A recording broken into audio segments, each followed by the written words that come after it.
Hello, princess. Look, there's some of you who are sitting here waiting for me to go live. I knew it was bound to happen. Just sitting there waiting. When is Beta gonna be live? Well, I'm here because I was late since like 24 hours ago. But that's okay. That's okay. I got to finish some other things for the time being. I got my burst of inspiration and stuff I wanted to do.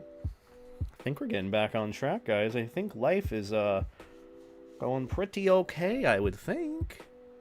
I hope. Your mom? But good morning, good morning, good morning. Oh, you know what?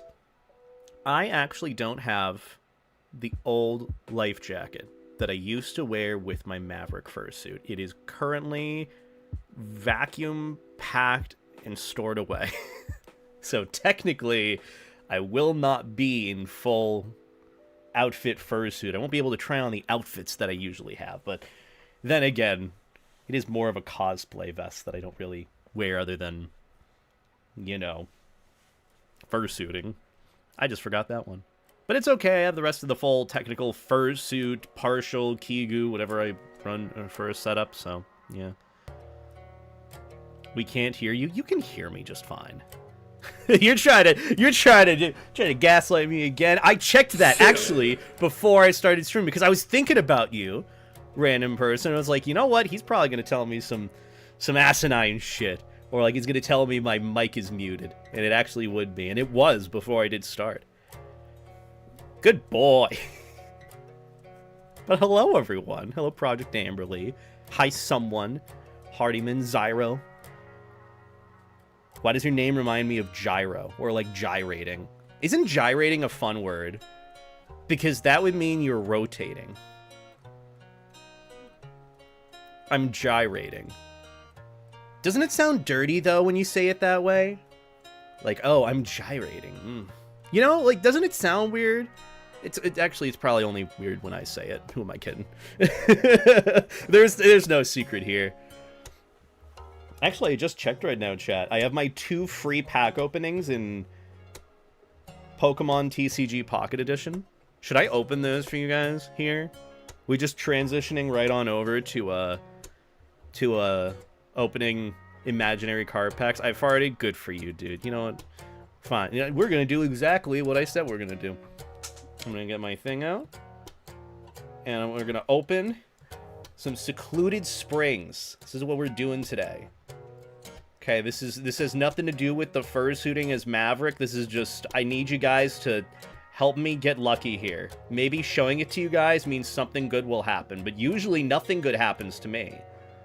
Let's do this one, and let's do it the opposite way. And see. Okay, my low tick. I already have most of the cards in this pack, so it's really not any different that I would need new ones. Jinx, Dwebble. What the Corsola? I never played any of the Galarian games. And another Milotic. Okay, well that was a real bummer of a pack. We got nothing new there. Granted, I have nearly every card that I need from that, minus like the super rare ones.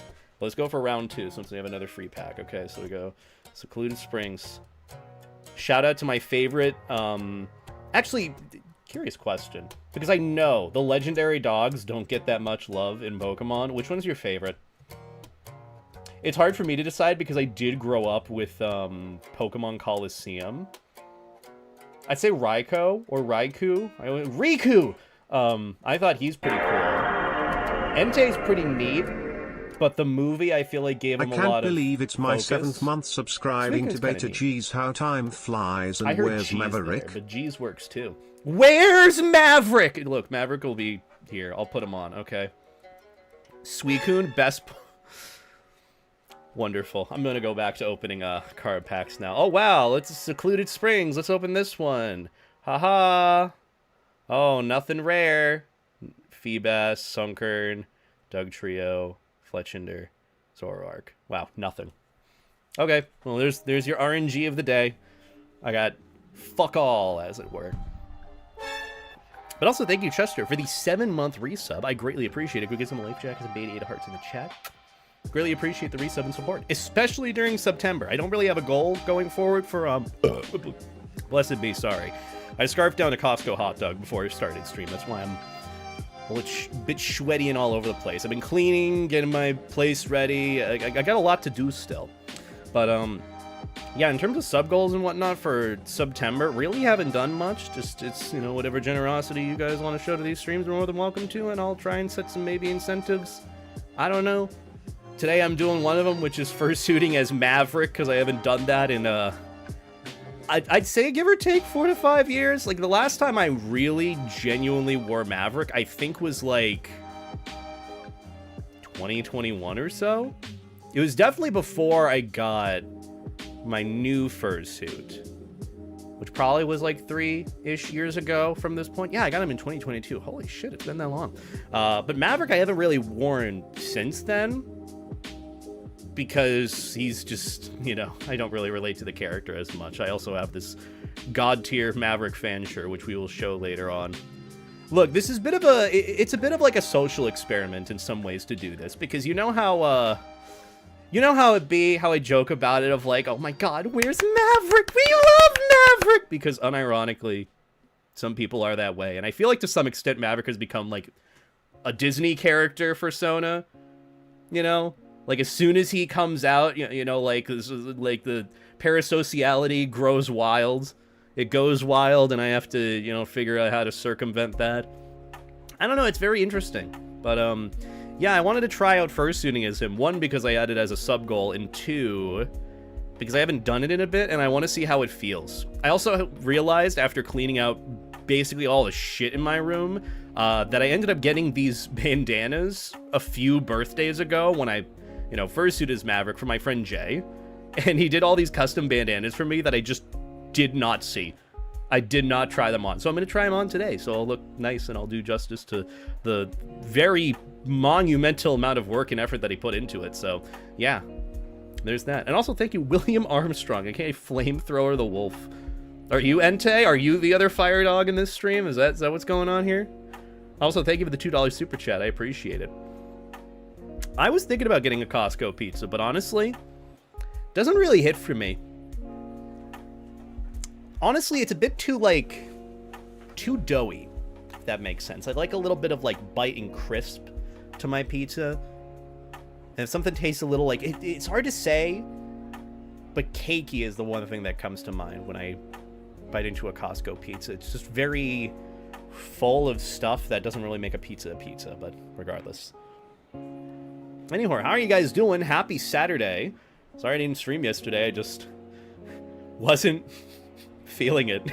I was really tired after doing a bit of like organizing, getting videos together. I think because I really wanted to get the most recent video out this last Thursday. I pushed myself super hard, and then I got the YouTube shorts and TikToks done for it. So like that whole project is done.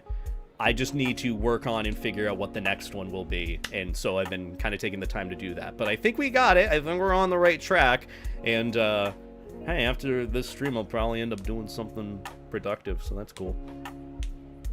Sure, I can a fire dog. Any plans for Halloween? I don't really know. I don't do any Halloween stuff unless it's like go to Halloween parties, which are usually the best parties to go to. Like if there's any sort of furry party to go to Halloween parties. Might go and visit Salem, Mass, because honestly, I really haven't been out there as much, and it's kind of like the witch capital of, I don't know, or town of Massachusetts, you know, Salem, Mass, spooky town and all that. I want to go there, and especially go during Halloween. I know it's going to be packed and there'll be a lot of people, but I want to give it a shot. I was also thinking of maybe getting some, like, public fursuiting photos in Salem at some point, so yeah. Honestly, that's the only plans that I have for Halloween. Most of it is just, hey, keep on the grind, baby. Chicken bake or Costco hot dog? I usually get both. Better yet, what you can do is you can take the Costco hot dog, cut a hole into the chicken bake, and then stuff the Costco hot dog into the chicken bake. And then you have a Costco chicken bake hot dog. Something gregarious gluttony. But that's all I got for that, so yeah. But Costco hot dog over anything. That $1.50 is not going to beat it, okay? It's not going to beat it. Seen Salem, Mass, very beautiful place. It is a very, very pretty area. I've only been a handful of times, even though I live in the state. It's just a bitch to get to. It's all, like, out of the way, and you have to, like, usually time it, because people usually go during the fall and October season, and usually that's when I want to go, and so it's usually packed and expensive, so, yeah. But hey, I got a fun trip coming up tomorrow, which I'm really excited for. Gonna get to go to a state fair yet again with the Snowy Fluff. Still waiting to hear back from him to see when he's coming over, but yeah, that's pretty much my plan for this weekend. So I've been like cleaning and getting my shit together here for the time being, and then also just figuring out what I want to do for the next video, because plenty on the backlog, just not motivated enough to do the specific one. Yes. I'm a little crazy, that's all. Also, hello, Princess. Hi, Princess. How you doing, Jake? How are the wife and kids? How are you? How are your events this evening? Are you staying hydrated? I have electrolyte-riddled water, so we're staying super hydrated. I'm glad you didn't read my last message. You usually say that, and that's the time I do pick up on those messages. I don't know why, Lamppost. It's not to say that I ignore your messages. I try to read every message I can, but when it's constantly going up, it's just a lot. But, hey. Works out. I forgot to even read the last message. Whoopsies.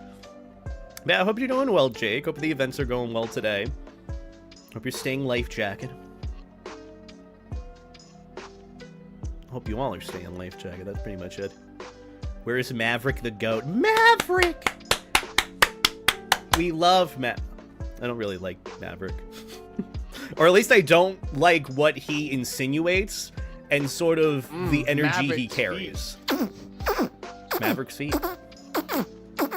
Maverick's feet. In maid uniform? No, I have to wash mine. And I save one just in case whenever I have to like travel for a con, just in case there's like a maid raid and I want to try that on. But yeah, I should probably get a better maid outfit at some point. I have the basic, I guess, default one. I don't know if there's like a default maid outfit, but whatever you guys bought me years back, ended up wearing that. Which actually I do have a video hopefully coming soon at some point, going over my maid cafe experience from Austria, which I'm really excited for because that video was really fun to do.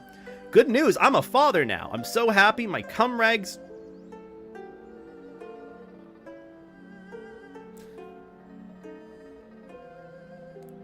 I'm so happy for you. Jesus. That's also not good. I would recommend Doctor. That's what I would recommend, Lamppost. But thank you for the 100 bits, by the way. I appreciate that. Also, just to probably shift things around because you guys prefer things. Let me do that. Let me do the thing. I hear you enjoying Maverick's paws. We'll get them out eventually, maybe. I don't know. It's whatever's in this tote over here. This whole thing. Oh, yeah! I'm gonna show you guys this thing later. Oh, this is so cool. One of my friends gifted it to me when they came to visit. Really, really thoughtful. And I've always wanted it, but I had no clue where to look for it besides the baby Amazon. But I'm lazy and forget a lot of things, so that's half the reason why. Yeah, if you want to know where the rest of Maverick is, he's in here. This big tote. Dude, these come in so clutch. I got this whole bin at Costco for like $8. Not sponsored, but this is so good. And it holds shit so well. So yeah, honestly, would recommend picking up one of these, like, I don't know how big of containers they are, but they're worth the money. You can get it with like a little, what is it, shelving system to stack them on one another. It's actually really neat. I've used it to store all my extra crap and like inflatables and like computer parts and whatever needs to like go away over in the attic or in the basement, and just throw it there. So yeah, these are really good. So yeah, if you need a fursuit case, would recommend one of these too. This is what I use for all of Maverick's stuff, which I will have to open and go through at some point. Just not now, because I'm lazy. Anyhow. Hello, Ember and Dragon. Hope everyone's doing well today. What do you guys got planned for this weekend on your end? For me, like I said, just adventures tomorrow with friends. Really looking forward to that. So I'll hopefully have some more pics for ye from my adventures. I don't really have any pictures from adventures this weekend because my weekend just started. So there's that. Fuck it. What's a hot take you have?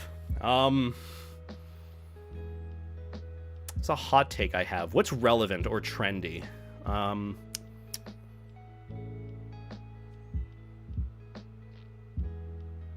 That's a good point. Hot take.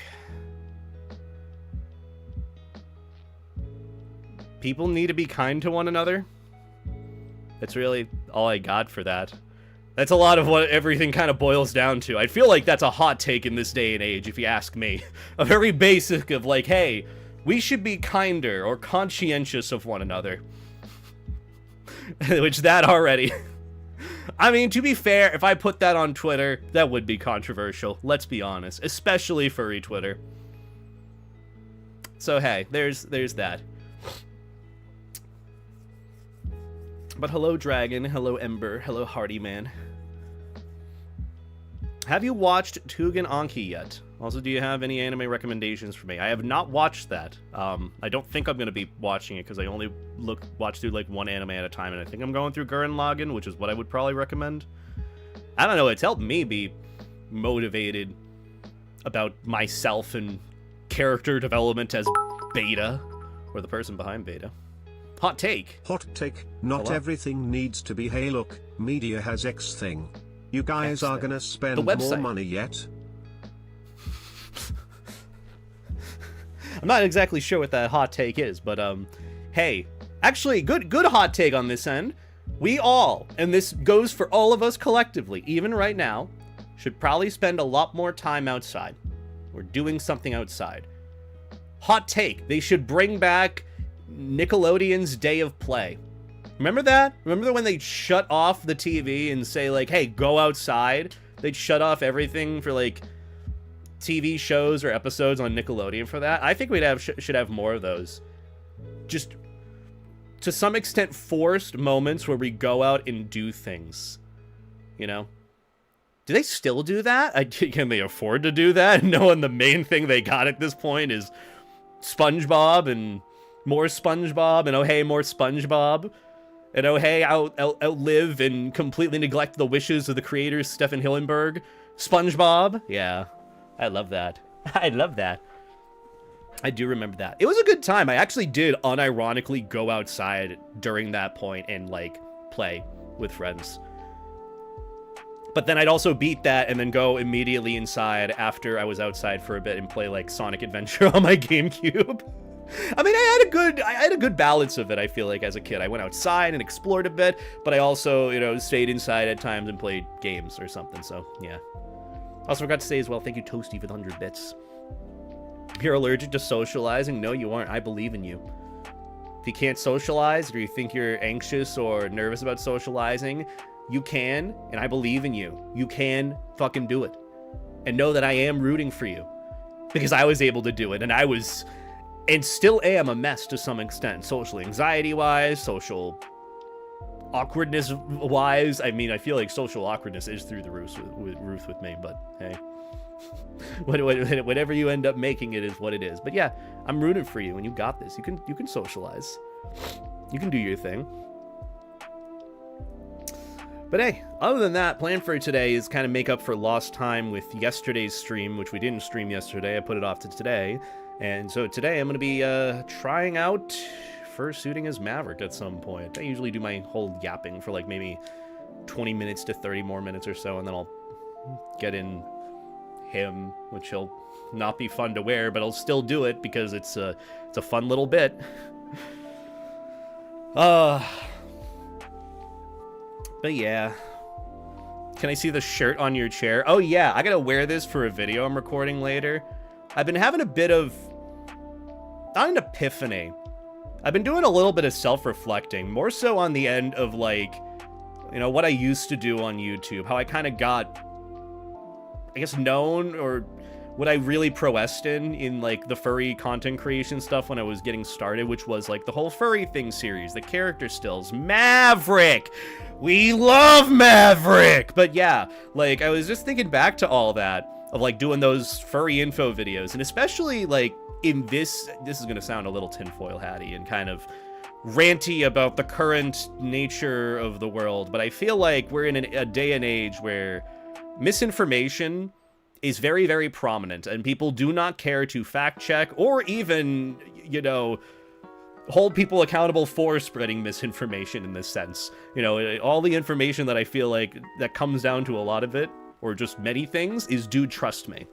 And so, especially with that, and pair that with the furry fandom to some extent, especially with current politics and stuff that's happened, you know, furries have been a little bit under fire for no reason whatsoever, realistically, rationally, besides, oh, hey, they're the weird ones, and we don't like them and don't want them, so furries are this when they're not actually that.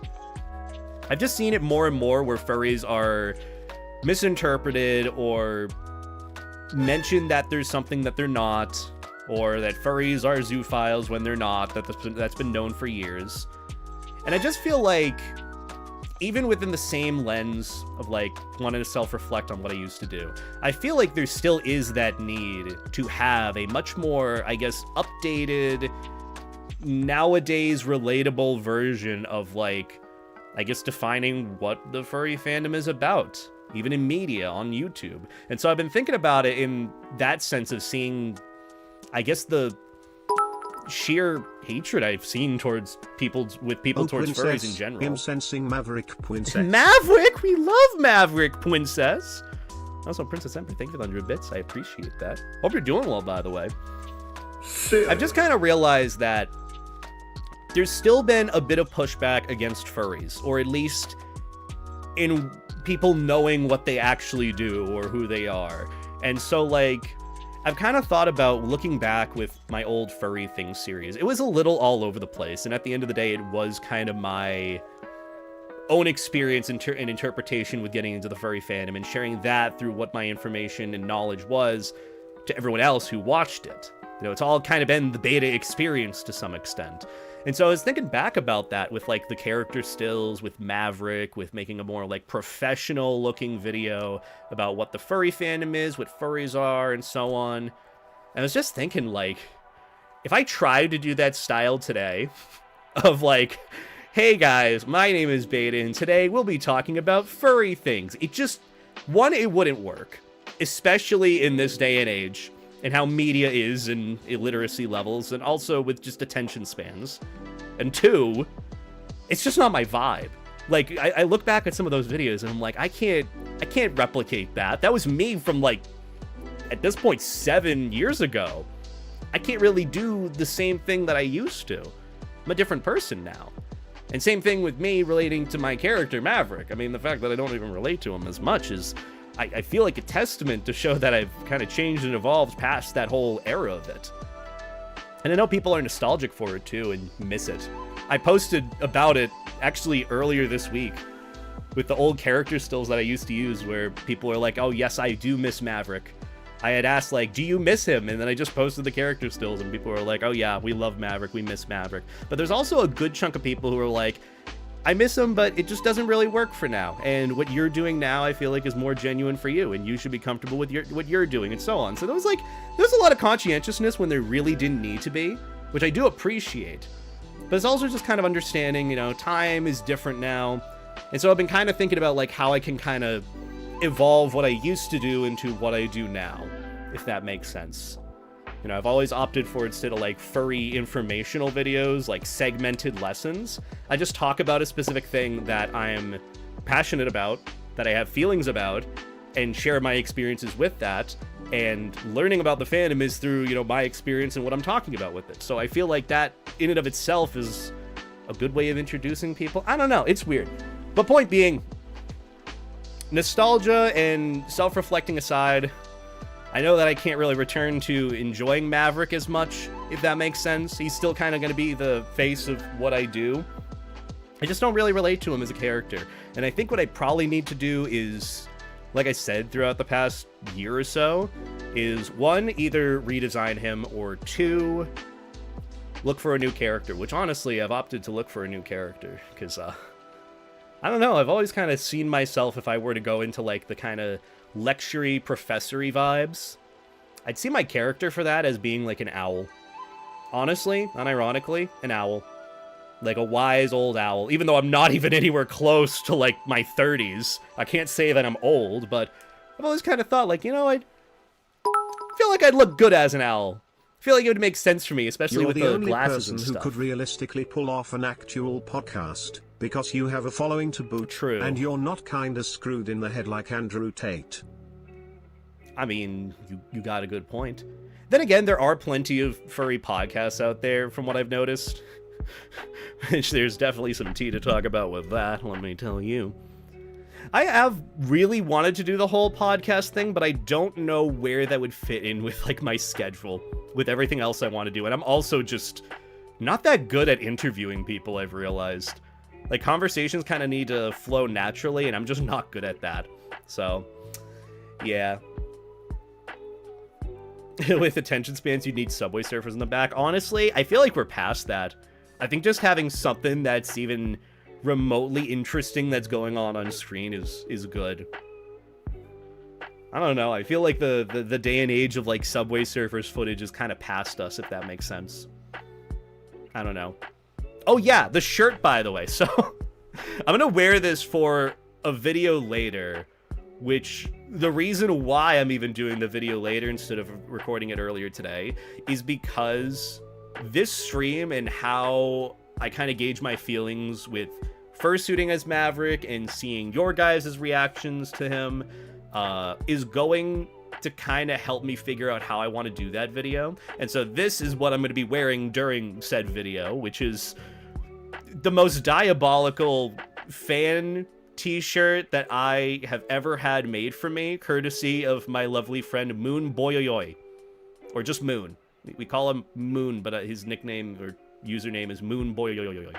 Yeah. But we were joking about the whole Maverick, we love Maverick stuff. Like, he's, you know, the whole voice clip of Maverick's feet, that's actually Moon. That is Moon's voice doing that, like the whole thumb sucking thing to make it sound like he's sucking on Maverick's feet or tootsies. Yeah, he's so good at, like, pulling off, like, the overly awkward parasocial fan experience with Maverick, and it's so funny. It's become like a running joke with him and I and a couple of other friends, and it got to the point where for FWA this last year, he had made a #1 Maverick fan shirt and gave one to me as, like, a running joke of, like, a Maverick fan club or, like, Maverick's #1 fan. It's so funny, but so just diabolical. So, for the record, this is what the shirt looks like from the front. Maverick's #1 fan, and it's just characters still of Maverick in a life jacket and chef's hat. Oh my god, it's Maverick! We love him! And then the backside is just a shitpost. Fortnite's hands. So big shout out to my lovely friend Moon Boyoyoy.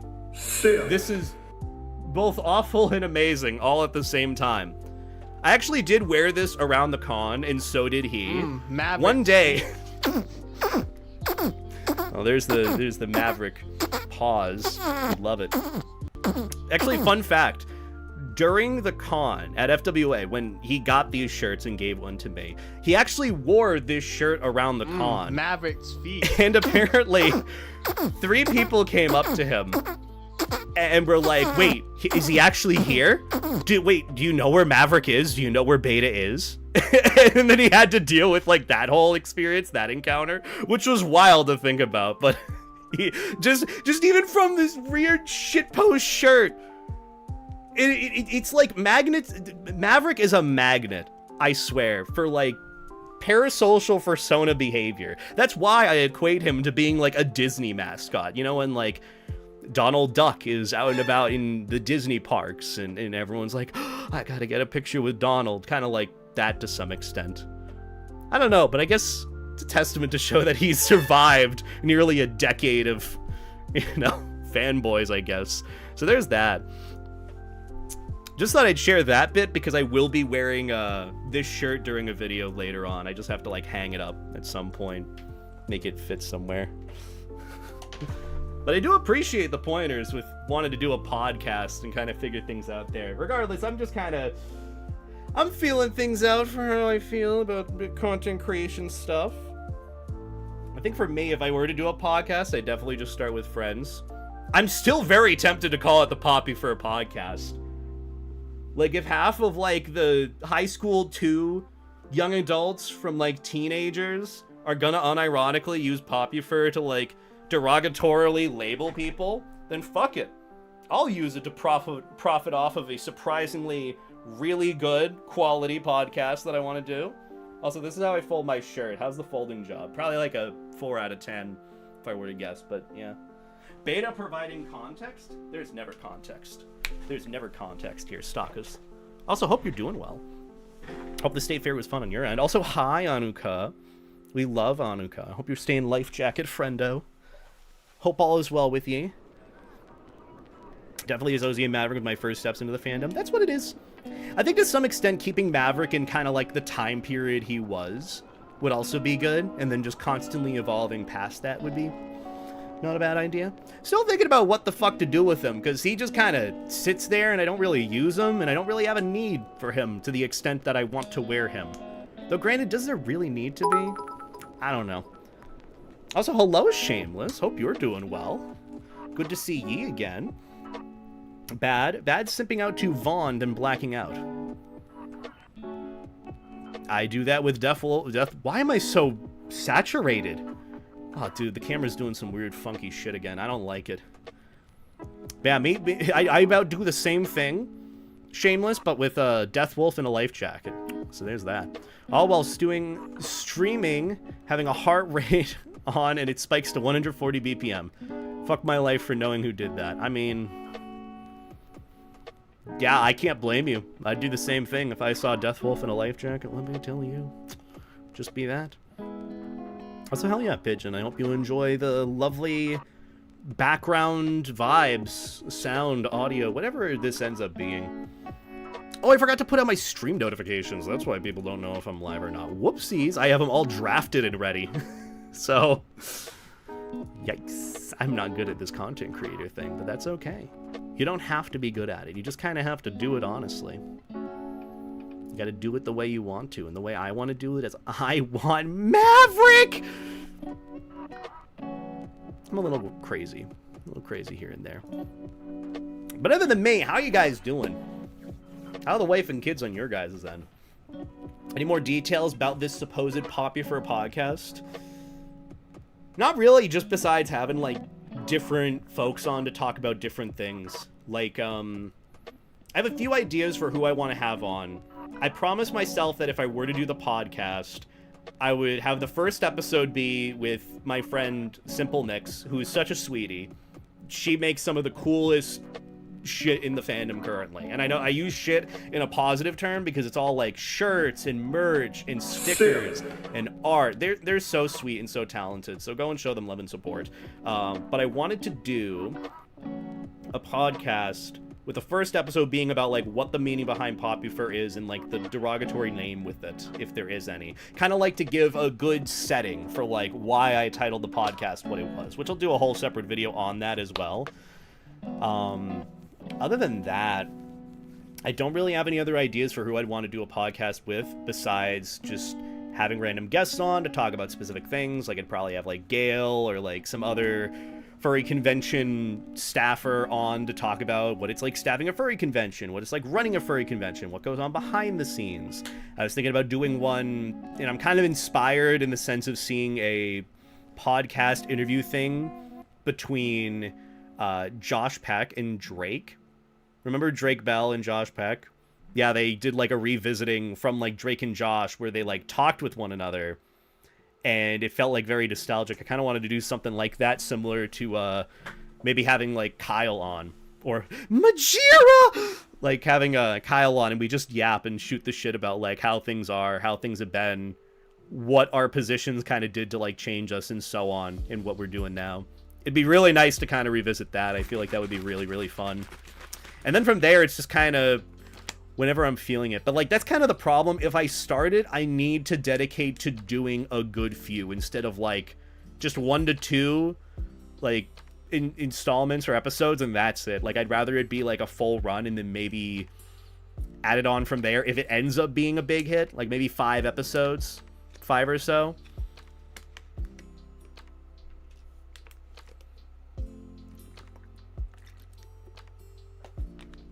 New job application is progressing. Hoping I get it. It'd be a nice change. You should get it. I wish you the best of luck with it, especially in this job market. Shameless. I know that can be very tough with applying for jobs, but crossing my fingers for you. I hope you get it. Skuru does a lot of TikTok reviews. Yeah, they do. I'm like subscribed to them. I think they do like furry TikTok reviews or reactions for his from his streams. Actually, I haven't seen his streams in a hot minute because I know his streams are like either the ass crack of dawn or like super, super late when I'm sleeping. Pretty much like my opposite sleep cycle. Yeah, I don't know. I'm not really looking to have like, I guess, the most popular people on the podcast, if that makes sense. I'm just kind of looking to have people on that I can really mesh well with and talk with. Like, it's not having people on for the sake of their name. It's just for the sake of having, like, a good conversation. Someone that I can, like, flow well with. You know? That's kind of the reason why I want to do that podcast to begin with. But regardless, that's a whole other thing on top of it. I actually should ask Finn how that process works. Because believe it or not, how I know Finn isn't through, like, him being a furry YouTuber or like content creation stuff. I actually know him before that because during COVID, I don't know if you guys remember, I used to do like this furry D&D campaign thing called Roll for Initiative, and it's actually going to be coming back in a different way at some point because I've been talking with Beeb and a couple of the other friends that want to do it again. And I remember back then it was like a pretty weekly thing we ended up doing just to kind of hold us over through COVID and lockdown and stuff. Just something fun to do while we're all stuck at home. And I'm glad we did it because it was a good time investment. It was a good dedication to schedule. And we knew him through that because he was helping us get, or what was it? Finn was helping us get the podcast or the episodes onto Spotify and helping us get all that set up with like the audio and translating it over and whatnot. And they were the guy that helped us with it. And then I met him, I think, at like Denver 2022 or 3 or something whenever I went. I think it was 2023 that I met Finn there when he went. But yeah, pretty much the point is, it's I knew him through stuff outside of content creation stuff. So it's just, I don't know, it's nice kind of thinking about that, of like how he started with that and now he's like fully fledged for a YouTuber and does all that. It's just nice to see people who I know have wanted to get into content creation do it, and then like they're loving it and they're just loving themselves and people love what they're doing, and that just makes me happy. Just seeing that with like him, with Snowy, with Jake, even if I've never directly interacted with Finn starting in content creation, it's just nice to see. Also, Captain Awesome, thank you for becoming a channel member. I greatly appreciate that. Is that the same Captain Awesome I know? The big tall snap? Is it that one? The one that... The very, very sexy accent? Is that you? Is that you? Are you in there? Hello? I don't know how you guys deal with me. I'm off the fucking walls today. And yes, I did take my ADHD meds. But thank you for becoming a channel member. Enjoy the emotes exclusively on YouTube. I gotta figure out some better incentive for channel memberships, but just know the support is greatly appreciated over there. Sip. Can I get a hi? Goodbye. No, hello. Last day of September? Is it? It's not. I thought September went till like the 30th. Did it not? It's not the last day of September or Sneptember. We got like a few more days. Oh, last days. I can't read. Yeah. Look, see what I mean? I only read like half my messages. And also the delay too, so that's fun. Oh, it is a stand, Captain Awesome. Well, hello, Captain Awesome. I hope you're doing well. Howdy, howdy. Oh, you're subscribing over here, too? Okay. Well, I appreciate it. I'm just trying to see if I can get, like, the resampling for, like, my hand waving back and forth to make it look more clear instead of blurry. It also feels weird between my fingers. Do you guys ever do that where you, like, you wave around your fingers and hands back and forth, and, like, between the fingers, it feels, like, kind of weird and spacey? That's how I'm feeling right now when I do this. Like, between the fingers is like, ooh. Ooh. Ooh. Yeah, I'm a bit weird that way, though. You know me. But Captain Awesome, thank you for the tier 1 sub for 3 months. I greatly appreciate that. Can we get some life jackets and beta 8 of hearts in the chat? For the most suave snep I know in this stream, don't tell Glove. I don't really know any other snaps besides, like, I think Duded, Spacey, who is, like, part snap, and then you, and then Glove. Unless I'm missing some people. I don't know. You're a good weird cookie. I'm very kooky. I'm very kooky in the brain. Also, hello, Hell Jumper. Hope you're doing well. Can we get a shout out for Hell Jumper in the chat? Howdy, howdy to you, my friend. Hope all is going well on your end. Also, I know it's been like a year and some change since this point, but just wanted to say thank you again for letting me borrow your tripod gimbal stand thing, because I did get my own, and I think I told you about that. I did get my own, and God, it's so good. It is so useful. It is genuinely, like, probably the best, like, little tripod selfie stick I could use. The only way I would want one that's better than that is one that has, like, a gimbal included in it. Like a self-stabilizer, or, like, one that follows your face. I keep seeing one on the TikTok shop, but I'm just not gonna get that, because it's the TikTok shop, and I don't trust it. So, there's that. It was such a good investment. It was, like, $30 for, like, a genuinely really good, like, tripod. Sheesh! Oh my God, my face was that round. My face was that fucking round. Holy shit. Well, I've done a pretty good job. Thinking it out. But thank you for the 500 bits, Dragon. I greatly appreciate that. And thank you, Long Rider, for the $10 super chat. That's very, very generous of you.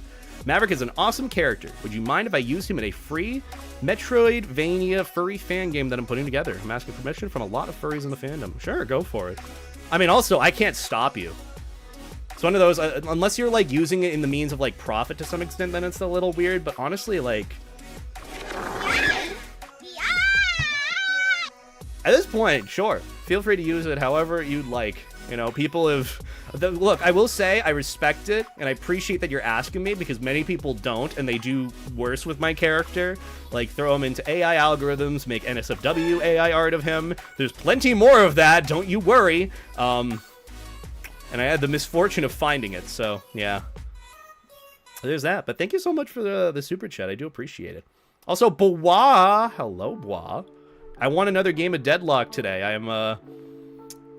I'm doing pretty good with Abrams. I'm getting better at him. I know you uninstalled Deadlock, and you probably don't care about my updates with it, but, like, it's my guilty pleasure game that I enjoy. I'm proud of Bra. I miss Bra. Can we get a shout out for Bra too, by the way, in the chat? They're good soup. They're a good bean, good artist friend. They did a bunch of the badges and art for me in the past that I really love and appreciate lots. They're good soup. Bra's good soup. Have a great day. I'm gonna go learn algorithms to improve at cubing. I'll maybe come back. Well, hell yeah. Good luck to you with cubing and all that. You're playing Apex now? Now that's better. That actually, unironically, is better. Methinks, or feels. Also, yes, Dragon, that little bit alert thing in the corner was for specifically 500 bits. There's two. There's one for 500 and one for 1,000. Usually. I should probably add some more, honestly. Get Bra pregnant? Yeah, exactly. Get Bra pregnant. All I'm missing now is saying that with Maverick, and we're good to go. We're good to go. We're good to go. Peak game is Arma 3. I've heard good things about it. The amount of role-playing sessions that I've heard in that game is wild. I remember...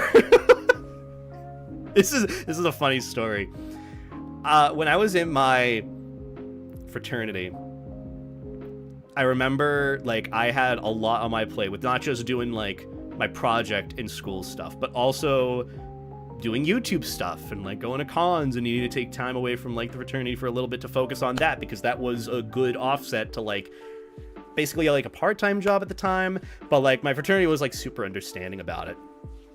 And there was another brother who really, really did not want to go to the house meetings that happened. They really, really did not. And they played a lot of Arma 3. They did a lot of, like, Arma 3 roleplay. They, like, interacted exclusively, like, with their, like, little community that they had, like, the friends that they had there. And that was, like, their focus. That's what they really wanted to, like, work on and go into. And supposedly during, like, a house meeting that I wasn't at, they had said, like... They had said or wanted to get the brothers' vote on being able to be excused from house meeting, to be able to focus on that community and focus on Arma 3, because they saw it as a business. They saw it as, like, and they used me as an example of, like, oh, Beta does, like, YouTube stuff. This is kind of like cultivating a YouTube community. When that was nowhere close to the same thing. He just wanted to play Arma 3. And I just love how, especially, I did not know about any of this until after the house meeting. And people are like, hey, did you know he did this? Did you know he said that? I'm like, why was I used as an example there, dude? I just do YouTube. I don't play Arma 3. But it was literally just, he wanted to play Arma 3 and wanted to, like, do, like, the community roleplay stuff. And he wanted to step out of house meeting for it. And then he's like, oh, yeah, you know, Beta does that, so I consider this the same. It's like a time investment into, like, a business. And I'm like, wait, what? Hold on. Why am I being brought into this? I did... It's just, it was just crazy to see, okay? But that was the only time that I really remember Arma 3 being, like, a big thing mentioned. But I just know that there's, like, a big community with folks that really love it. I have, like, 3K hours on the game, several Discord servers for it, multiple... Oh my god! I gotta respond to a lot of these. Oh my goodness, you guys. Look, if the servers weren't great for Arma 3... Oh my lordy. Captain. I swear to God, you. Listen here. I appreciate the love and support. First off, thank you. I didn't even know we had a hype train until I just checked, okay? I'm too busy in my world of just interacting here. Because, like, when I'm telling my stories, I keep going with it. But yeah, whole thing with Arma 3 was pretty funny. So, if you enjoy Arma 3, I hear good things about it, and I'm glad that you enjoy the way you do Helljumper. But first off, thank you, Dragon, for the 5 gifted subs. I greatly appreciate that. And Valorant, I know there's a whole thing going on where every, like, 5 gifted subs, I think Valorant gifts subs or something as well. Or a certain amount of subs with it, which is pretty cool. I'm still never fucking playing Valorant, so there's that. That's pretty neat, you know? Haven't spent $1 on that game. Look at how well it's paying off. Still not playing it. But either way, thank you for the gifted subs, Dragon. I greatly appreciate that. And thank you, Captain Awesome, for the 25 gifted subs. I greatly, greatly appreciate it. Can we get all the life jackets and hearts in the chat? And if you got a gifted sub, be sure to give Captain and Dragon a big thank you. Very big thank yous. And thank you, Lamppost or Random Person, for the 5 gifted as well.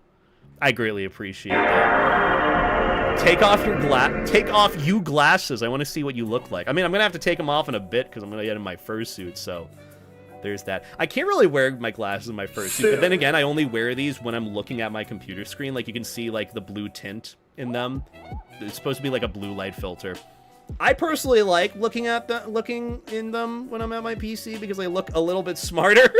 I look a little bit more presentable, maybe. Maybe it just hides the bags under my eyes, which Oh my god. Well, there's that. Also, did we hit the sub goal? I didn't even know we had a sub goal set on this stream. Oh my goodness, we did. Lamppost, Captain Awesome, Dragon, thank you so much for the gifted subs and support. I appreciate that. I don't know what is per the goal. I really don't know what to offer you guys as a result. Maybe I'll just fursuit for longer today, or think of another fun little incentive that I could offer you guys. Fun stream idea. Oh, I still have to order that shirt too. Oh my god. But regardless, I appreciate your guys' very generous generosity. It means a lot. It goes towards the videos I make. So hey, there's that. Best part about wearing glasses besides seeing is the ability to hide massive eye bags. Exactly. I didn't even realize it until I said it. I'm like, oh yeah, that's it. Is that Maverick behind you? Nah. Nah. Is that you? Is that you? Nah. Nah. Oh my god, he's so fucking heavy, man. He's so, how is he so heavy? How? Like, it's just not even, like, funny at this point. How? I will say, he's held up pretty well. The fur on him is definitely very, very nice and white still. God damn. I'm surprised it's as white as it is. It's not even, like, an off-white. And I've had him since, like, what, 2019? Quite impressed, actually. He's just very toony. Make beta thick again? Yeah, I mean, he's pretty thick. Ow, ow, ow, ow, ow, ow, ow, ow. I can't even do that with him. Can't even... See, like, hold on. We got priorities here, and this is why already Levi's my favorite fursuit. Because Levi can do this. And the dog's just fine. Didn't hurt me at all. It's kind of like, you know, having your hand between two pillows. But with Maverick... Ow, ow, ow, ow, ow, ow, ow, ow, ow, ow, ow. Okay, unironically, that hurt because I was starting to hit his, like, teeth and whatnot. Oh my god. They're so hard! Why is this suit head so heavy?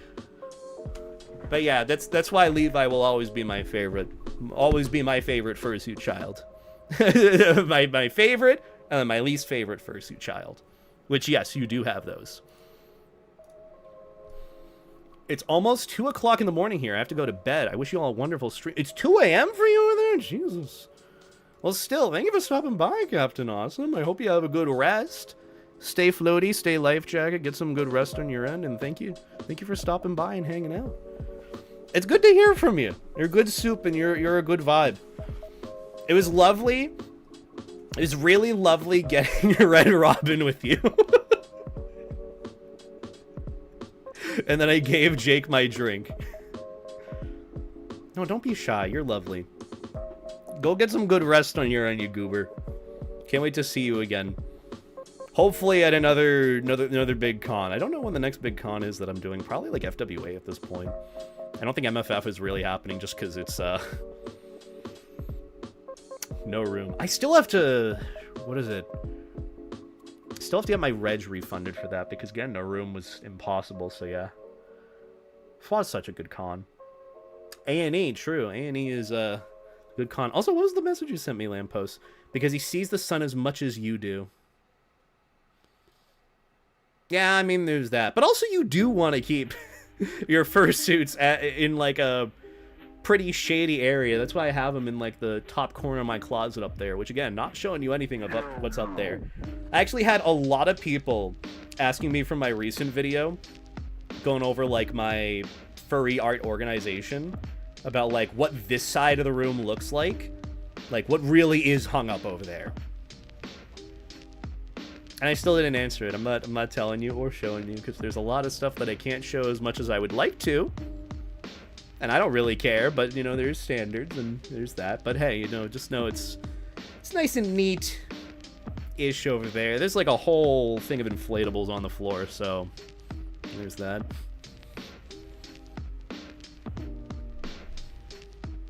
Writer MFL suits are about 20 pounds. Jeez. I can only imagine how, like, Hugs and Snugs does it. Like, I look at his suit, and it is a chonky fucker. He is a chonky motherfucker. Not in, like, you know, oh, chonky big, but, like, just a big, hefty fursuit.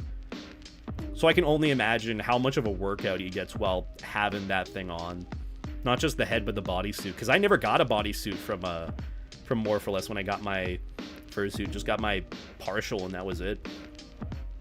Now you gotta get a beta fursuit. I have been like begging and pleading for Russ to open up commissions for a fursuit, because he made, you know, Russ or Russell Fluff. He has his Aussie fursuit head. He made that himself. That style and what he did would be perfect. It would be perfect for a beta Aussie Shep suit. Genuinely. I love Russ's style. I would absolutely love a fursuit head from him. And also, it means I get to support one of my lovely artist friends.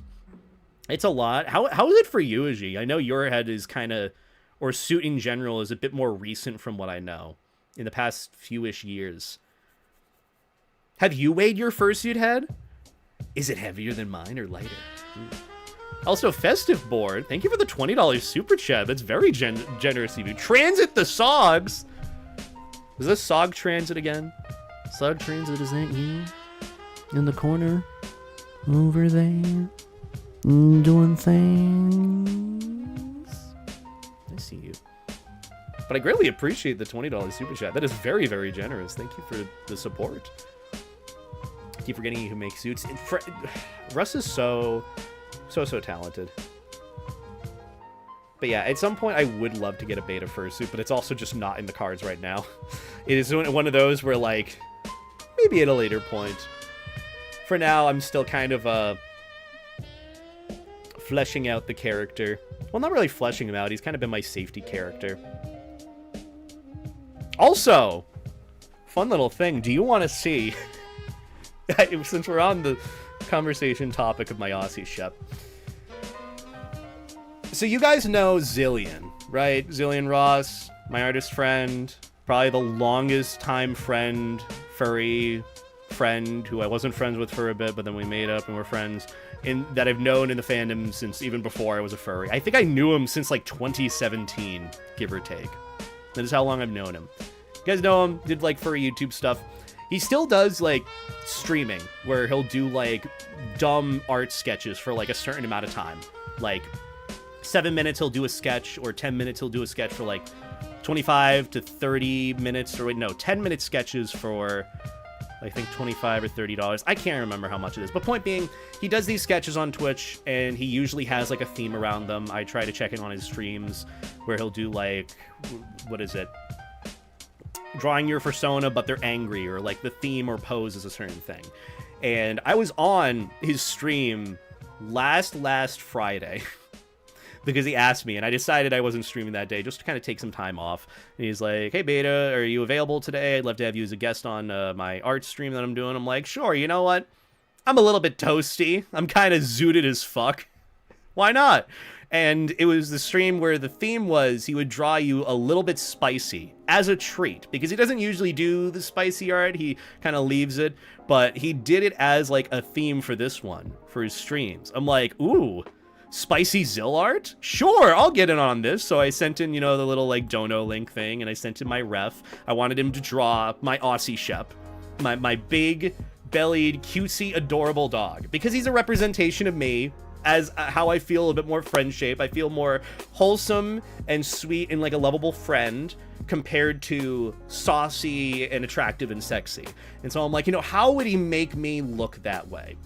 And so I sent it in. I'm like, let's see how he makes Beta the Aussie Shep look provocative, as it were. I don't know what poses and things I'm doing with my hands. But he saw the dono, and he saw that he sent in my ref of my Aussie Shep. He's like, oh, Beta, you made the biggest mistake of your life. I'm like, I sent you $35. I feel like I've made some bigger mistakes than that. And he's like, no, you made a big mistake because you're one of my best friends. And because I have this theme, I know I can fuck with you so hard with what I'm going to draw you. It is going to be the most diabolical, god-awful, yet hilarious art piece you'll ever receive. I'm like, okay, I'm excited to look god tier in terms of spicy Aussie Shep. And let me say, genuinely, what I received was probably the best $35 I have spent in my life on any furry art piece, a sketch, anything, because it is just so, it is perfect. Let me show it to you guys real quick. You will get the biggest fucking laugh out of it. It is so stupid.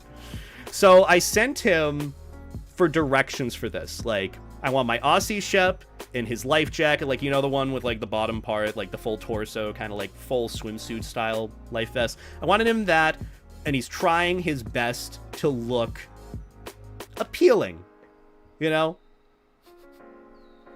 And it is the most god-awful, funniest fucking thing, because I would absolutely do this trying to look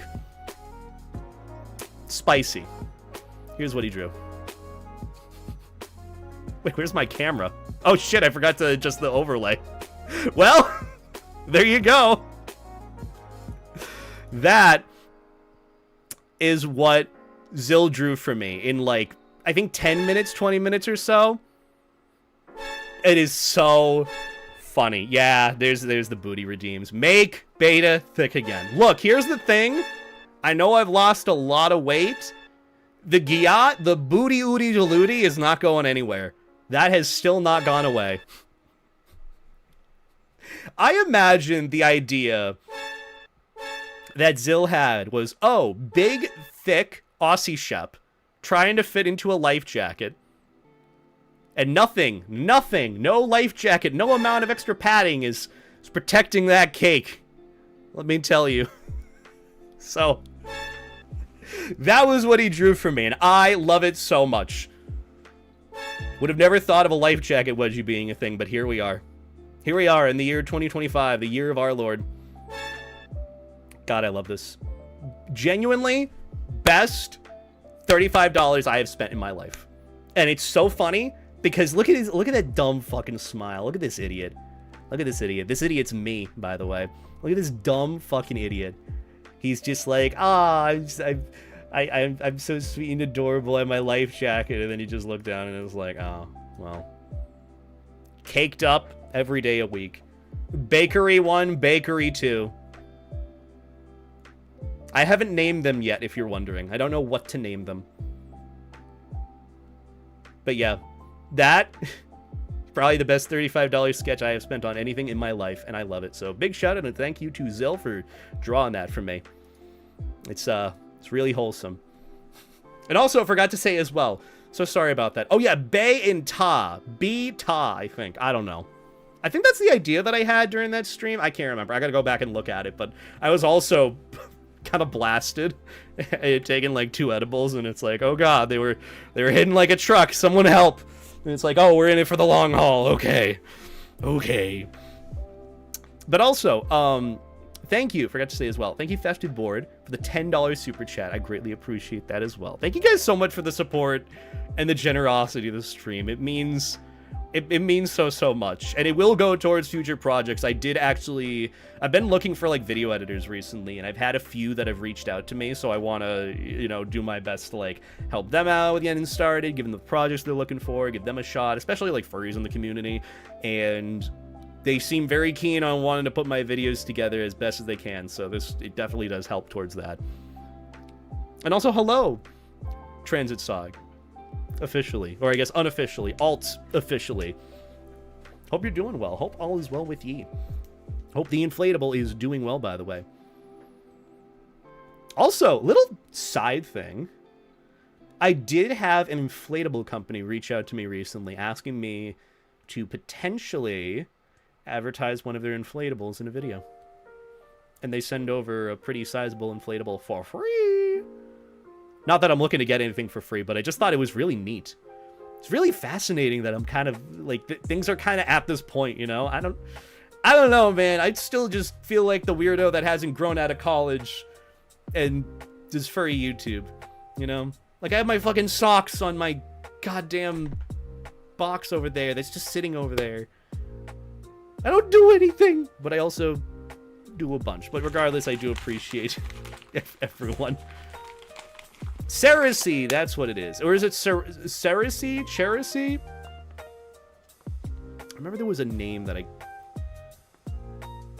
had trouble pronouncing. Okay, that's a whole separate thing. Persephone. I always pronounced it Persephone. Persephone! Where are... I'm a weirdo. Also, thank you, Festive Board, again, for a $20 super chat. That was the name of it. Cersei. Cersei. Cersei? Cersei. Cersei. I'm bad at pronunciations, but thank you so much for the super chat again. I greatly appreciate it. I'm watching season 3 of Alice in Borderland. I thought it was done. Wasn't Alice in Borderland done? Like, they finished it? There was, like, season 1. There's season 2, right? And then it ends. It was over. I think. I don't know if that's spoilers or not. I guess there's a season 3. I mean, fuck it. We're getting Coco 2. You know, Grandma dies again. So why not? Why not? At this point. Just throw whatever out there and have an absolute blast with it. It's not over. The Joker cards weren't collected. Oh, gotcha. Look, all I will ever recommend you guys is if you want, like, a better Squid Game, like, genuinely, like, good Squid Game that is, like, not as hyped, but is pretty good, I'd recommend watching Alice in Borderland. It's a little dark, but I kind of like it. Honestly, it was pretty fun when I watched it. I mean, I mainly, in all due respect, and in full transparent honesty, I watched it through those text-to-speech clips and YouTube videos. Like, you know, you'll see them where they'll give, like, a brief synopsis for a movie. And usually it's like a B-tier sci-fi movie that doesn't really have any copyrights tied to it. And then they'll post it to YouTube, like clips from it, with like a voiceover that's in text-to-speech about like what the characters are doing. And it'll obviously mispronounce the names. Yeah, I used to watch those, and that's how I watched Alice in Borderland. I'm so sad. Coco, yeah, like the movie. Like Coco. And you think it'd be the dog Coco, with the kid who's going on adventures with his dog Coco, you know? That movie. Apparently they're doing a second one. Oh, and Toy Story 5. Forgot about that. Dude.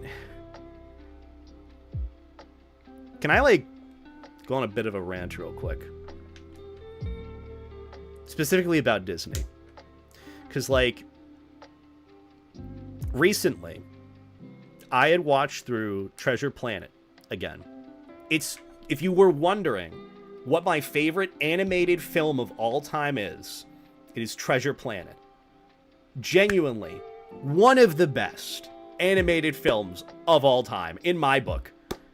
I think it got like an Emmy or something, or at least was in the running for like an Emmy or something. I don't know. But Ron Clements and John Musker, who worked on pretty much all of those old 2D animation Disney movies, worked on Treasure Planet. It was like their dream project. It was their dream movie. And it was so fucking good. I watched it back recently, thinking, okay, you know, this is probably to be a little cringy, you know, watching a kid's movie to some extent, like an animation. I felt a really weird, like, guilt as, like, an adult watching that. But also, like, I kind of fought past that and didn't care. Because the movie was so fucking good. It was so good, even still. So good, so relatable. Message is good. God, I loved it. And it just makes me mad. Because I saw a post semi-recently. This is about a month ago at this point. You know how tardy beta is when it comes to knowing or talking about recent stuff. There was some posts from Disney, including when they had their timeline of new Disney films that they were doing, where after that whole announcement thing, or I think it was before, they had said they were looking or using, I guess, like their advertising department, or like using a lot of money and paying people, or trying to find out how to appeal to like Gen Z, like young male adults. Like young male adults. And I read that and I'm like, oh, maybe you wouldn't have that problem if you didn't send out arguably one of the best animated films of all time to die. If you maybe put it out at a time that people would have watched it. I know it's kind of like a conspiracy theory tinfoil hatty thing, but like, they put out Treasure Planet in December, by the way, which is, it's a summer movie. It's based off of Treasure Island. They put it out when it was going up against the first Harry Potter movie in theaters and their second movie of the Santa Claus 2. So Treasure Planet was fighting against the fucking Harry Potter movie and Santa Claus 2 in theaters.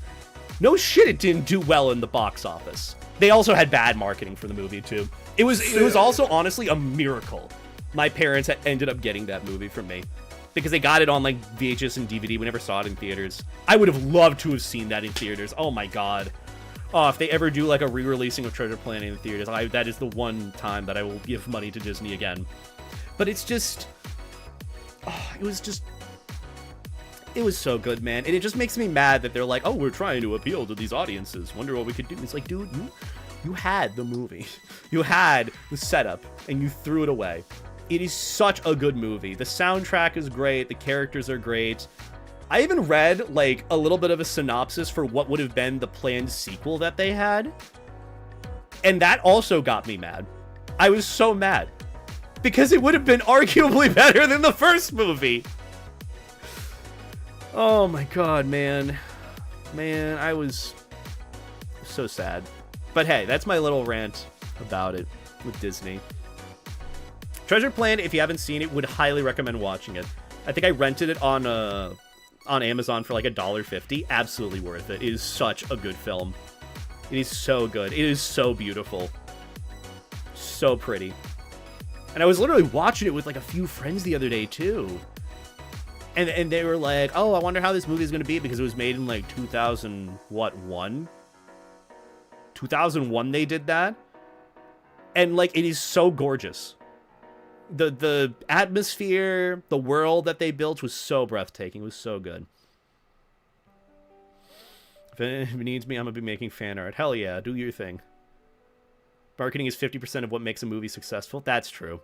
You gotta have good marketing. You gotta bring in people for it. And apparently, like, the marketing or advertisements they had for the movie, like, literally spoiled the film. And, like, what happened and who was, like, the main antagonist or, like, cross-antagonist, which you probably already knew about if you read Treasure Island. I never read it. But regardless, it's just, it's one of those things where it makes me mad because it's such a good film. It is so good, and I enjoy it so, so much. And I will probably have another rant at some point about, you know, them sending off that movie to die again. You know me, I will absolutely have another rant about it. Why would you watch a movie you've barely heard of and nobody knows what the plot is? That's true. You know, you can only get so much from it. I mean, especially in that time, too. It was like, what, early 2000s. So, yeah. Yo ho ho in a bottle of piss. I mean, technically that's what this is. It's electrolytes and water. Also, shit, it's been an hour. I should probably get in Fursuit and all that. And do my whole spiel and talk about the reason for why I want to do this stream in the first place.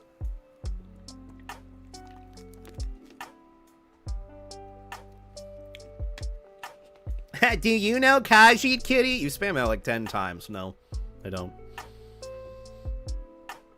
Twitter? Yeah. How should I convert my siblings into furries? I would not recommend Twitter. Do not. Do not. Could not recommend Twitter at this point. It is such a, That's actually one of the subjects, or at least, I guess, discussions for one of my recent videos that I want to do. Talking about, I don't know, just how social media is toxic and whatnot. It's gotten a lot worse and worse and worse with people wanting to dunk on one another. But then again, we're all hypocrites at the end of the day. I am too, but working on that as a potential video. Either way,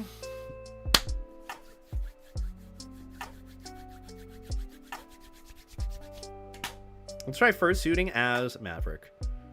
Do a video about E621. I mean, I could.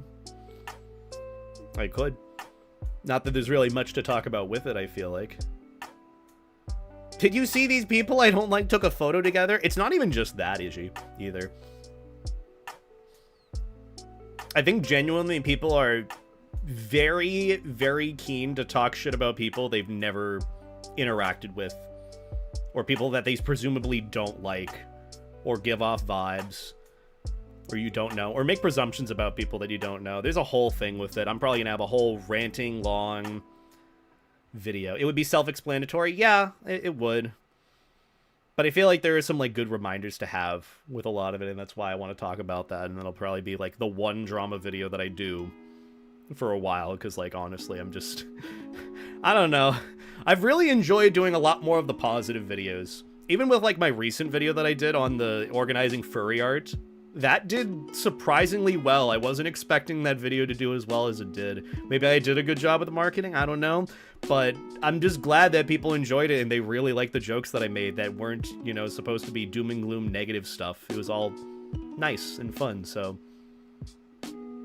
It was a nice change of pace. What about dunking on people behind their backs? I mean, people will do that regardless. But it's becoming more prominent, especially because of the dumbass feature of the quote retweet button. Oh my god. I hate it. I hate that, and people use that to dunk on others. It's... I mean, I've had that happen to me, and it is no fun. It's no fun at all. Battle at Procyon is a Treasure Planet sequel, and it's a Navy sim computer game. You should maybe do a Let's Play of it for a series. Wouldn't be a bad idea. I didn't know they did a Treasure Planet sequel game. I know they had those, like, Treasure Planet movie games. I played one of them, which was pretty okay from what I know. But still, thank you for the recommendation, Long Rider, and thank you for the super chat. I want to give that a shot at some point. I'll definitely write that down to try and remember to play it at some point. It'll be worth it. I have thought about as well doing some, like, furry game playthroughs as well. I know that's kind of a very niche market, but I would like to give it a shot. Maybe continue my Brock the Investigator playthrough. It was a cutesy game. I liked it. Positive. Yeah. I think Nintendo is trying to find a way to sue the person who made a pissing Vaporeon statue. Probably. But I also just cannot care about that specifically. I've heard of so much other shit with regards to Nintendo, and I'm just like, oh god. Sure, do whatever you want. I don't care anymore. I don't own any of your consoles. I canceled my Nintendo subscription. Mwahaha. Social media is weird because the human psyche on an instinctive level is built for around 100 or so people. You can't form close connections with more than that. Yet it's still presumed that you should. I do remember hearing about that, Penny. I remember specifically, like, the human brain is meant to have, like, maybe something around, like, it used to be, I thought, 150 to 200 people that you know. Like, and then, like, a good few friends, like, close friends, and then, like, maybe 150 acquaintances that you know of, or people that you know, and maybe interact with in passing. And that's it. But with the internet being what it is, and bringing everyone together, and it being kind of a hub, that's where, like, furry kind of flourishes to some extent. That's why cons have flourished, is because of social media, because of the internet. You know, I think inevitably because of, like, furry content creators and people posting their stuff on social media that was furry stuff is what grew the fandom. That is just inevitable for what it is. But at the same time, it perpetuates that in thinking that we all kind of have to know one another, or know who each other is. Like, I get that all the time of, like, oh, do you know this creator? Do you know that creator? And I'm like, I don't... Who? And they're exclusively a TikTok creator, and I watch one of their posts, and it gives me, like, the most immense ick. The first video I see from them, I'm like, I have a bad feeling about you. And not because I want to have a bad feeling about you, but because I have seen this behavior before. I have seen this type of person before, and I do not vibe with it. And not you, Zoe. I'm going on, like, a little bit thing. But thank you for the raid, by the way. I greatly appreciate it. Thank you for sending your community over. I hope you had a good stream on your end. Could we get a shout out to Zoe Lake and go and send them love and support? What were you getting up to on your end for a game? Whatever you were going through. But yeah, it's just one of those things where, like, some people expect to know one another. Some people expect you to know one another to some extent. Everyone's different opinions and hot takes and rage bait is thrust into your face, especially on social media. And it really does require a good amount of self-discipline and restraint to be able to know when too much is too much, or when it's affecting how you're treating people, or like when to step back and when to filter out like what you see on your feed. And that's why it's always recommended, just the basis is spend less time on Twitter, more time outside, or doing something more productive too. But I think it's very fascinating. We're starting to see the effects of like long-term internet, social media exposure, interaction, constant use of. It's very interesting to see. But you know what? I'm still gonna keep doing what I'm doing, and you know, hopefully it's good. But yeah, I've definitely had some like thoughts and feelings about it with just seeing how people have treated one another in the furry space. It's weird because like you know how like I think this is the sort of consensus that I've come to. Like you all know, like there are always going to be shitty people, just shitters on the internet, people who try to make your life worse, or like who you just don't agree with, who you don't like, who you might hate them. You might have people that you just don't like and are just not good people that interact on the platform. And that's just how it is. You will interact with shitty people regardless. And I know it's kind of vain to think about, but it's a little saddening to see the behavior that I had really moved away from, like the shitty, toxic behavior before I was a furry, and really pushed that away and had to deal with the backlash, the toxicity, the volatility from some folks before I was a furry, and when I was getting into the furry fandom and trying to ignore them as they were continuing to be just assholes for no reason. It's weird to see that same behavior, that same mentality, and even to that extent, the same people in the fandom, in the furry scene, and doing the same exact thing that they did like years ago. When did I become a furry? 2018, so like 7, 8-ish years? Yeah, it's scary and concerning to see that behavior rebound and continue and be more prominent in this space when it is supposed to be a safe space from that toxicity. I've seen rather, quite frankly, an influx of folks who unironically take the approach of like, oh, all furries suck, but I'm one of like the good furries, you know, like, oh, I fucking hate all furries, I'm not a furry. And then they fully have like a fursona in profile picture, and they have that very specific kind of like, I don't know, late high school vibe, usually something between like 18 to 22 years old in their bio or something, you know. It's just one of those things where I'm seeing it more and more, and I'm seeing this very shitty, toxic behavior that really doesn't need to be there, especially coming from furries too, you know? Like, dude, we're all weirdos at the end of the day. It's not a dick measuring contest. You say you're the least weird furry. Do you know how fucking cringe that sounds? That's what I mean. That's the big thing that really irks me. People think that like there's some furries out there that are like, oh, I'm not like the weird furries, I'm like the good furry. This dude is really fucking weird, I'm not like them. It's like, dude, you're here just as much as all of us. What the fuck are you talking about? What are you going on about? Oh, it's just, it's so wild to me to see that. Especially nowadays. But that's more of like my abridged take on like how I see with like furries on Twitter, or the new gen furries kind of coming to be. That's not even including Instagram. Oh my fucking god, that is a dumpster fire. But I do post there because it is good traction. Dick measuring contests are what AD accounts are for. Exactly, and even then it's not a dick measuring contest. They're like, oh, yo, yours is pretty good. Oh, mine's pretty good. Whoa, and that's what it is, because adults know how to interact with one another.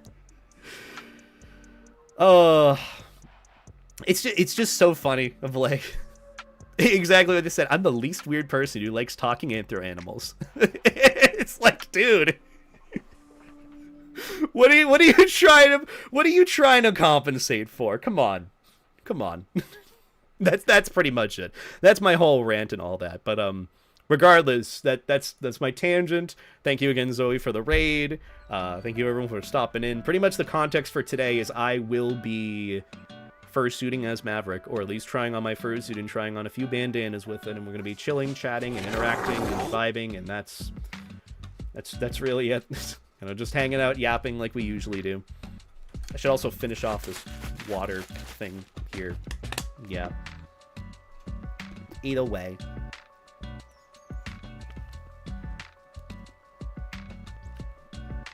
The least weird furry is probably pretty boring. Yeah. I mean, I'm pretty weird, but it's like, it's no contest. Meanwhile, every single time I've seen it, it's supposed to be a contest for people. It's like, what? No.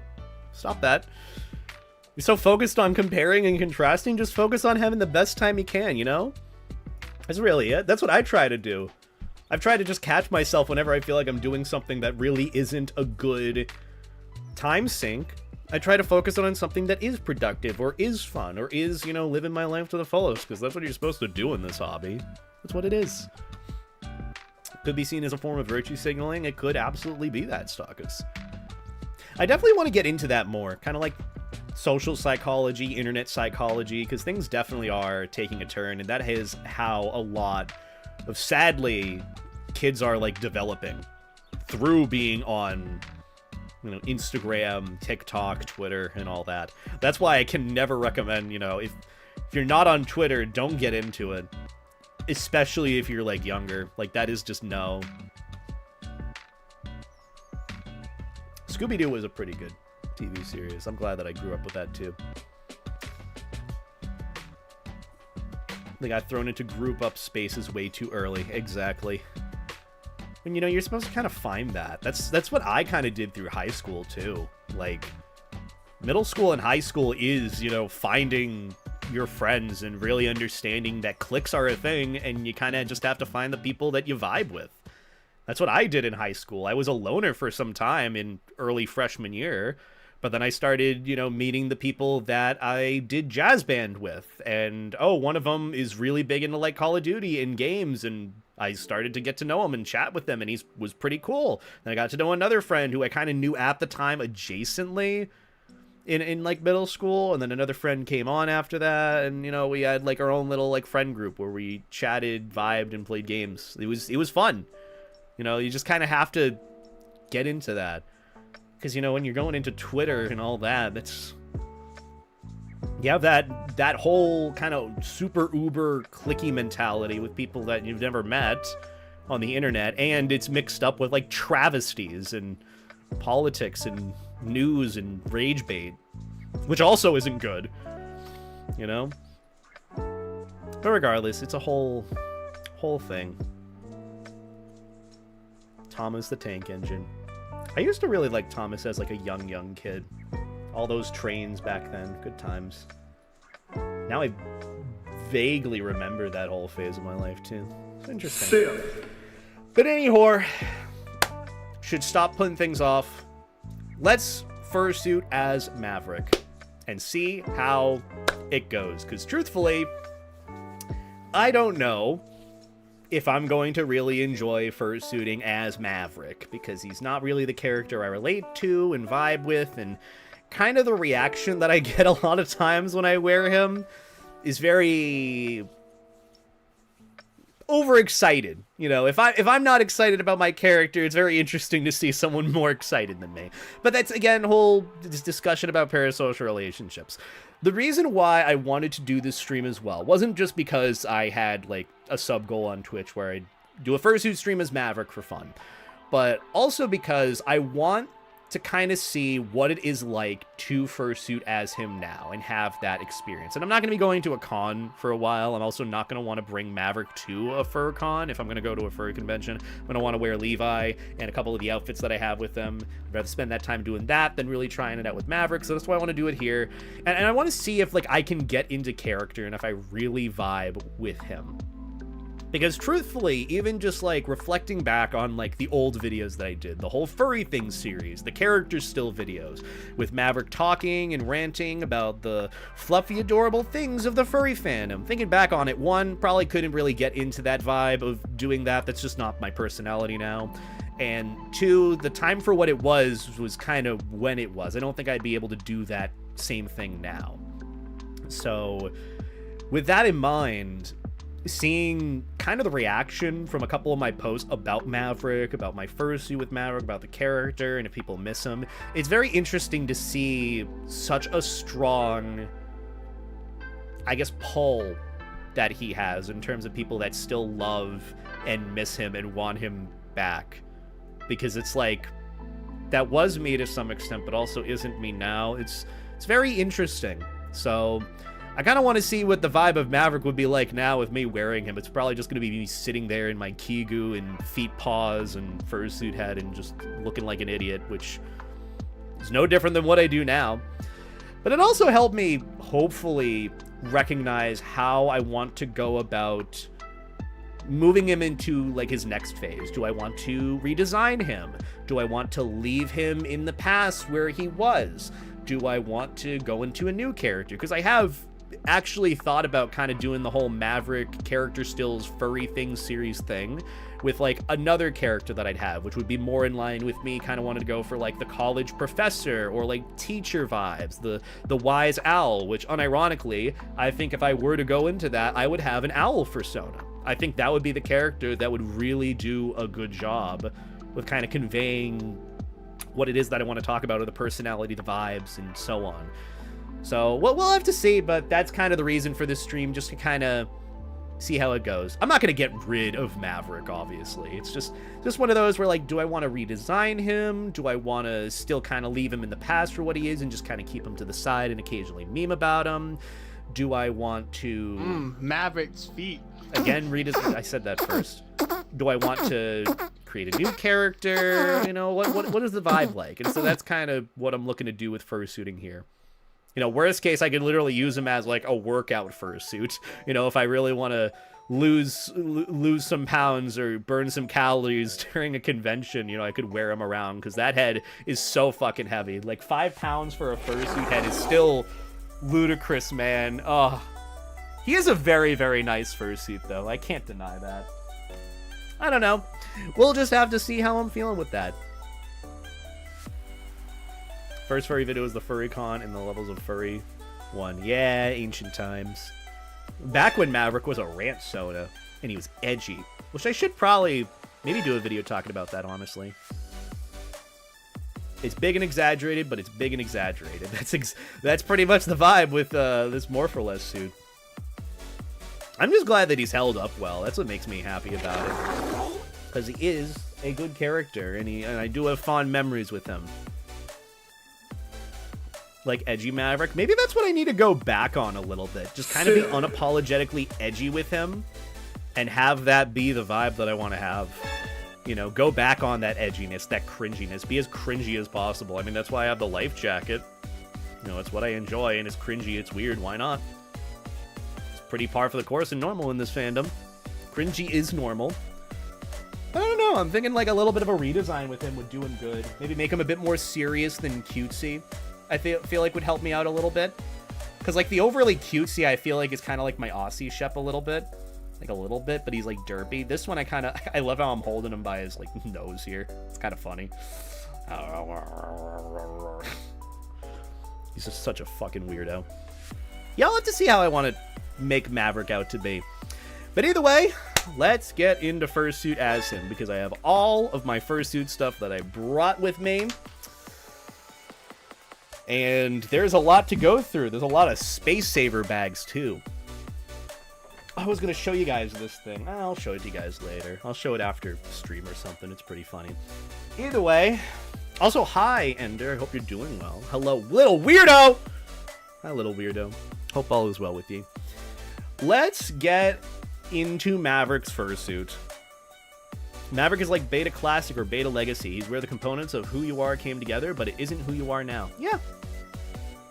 I think, honestly, remembering who I used to be as well is a good way of kind of reflecting. It helps me reflect to some extent of, like, where I came from, which is something I would always recommend, you know, people do in general if you're getting into content creation. It's getting bigger, things are changing, you know, always try to reflect and remember where you started and where you came from. And I think Maverick is a good way of reminding myself of that. So maybe he would stay that way in the past. But also maybe at some point redesign might not be a bad idea. You destroyed your phone. I shattered my phone at the bar last night. I think I got too excited. Did you see Maverick? Is that what happened? Did I accidentally send you a picture of Maverick? I'm very sorry about your phone, Ender, but Means you can maybe get an upgrade, the new iPhone. Look, I'm gonna be honest, I would love to get the new iPhone, mainly because it's orange, and that's it. Honestly, that's it. I don't even know if there's a better phone out there to get other than iPhones. I used to have a Samsung Galaxy, and that was good. I really liked it, but I needed, like, better quality photos, and that's why I went with the iPhone or Apple phone.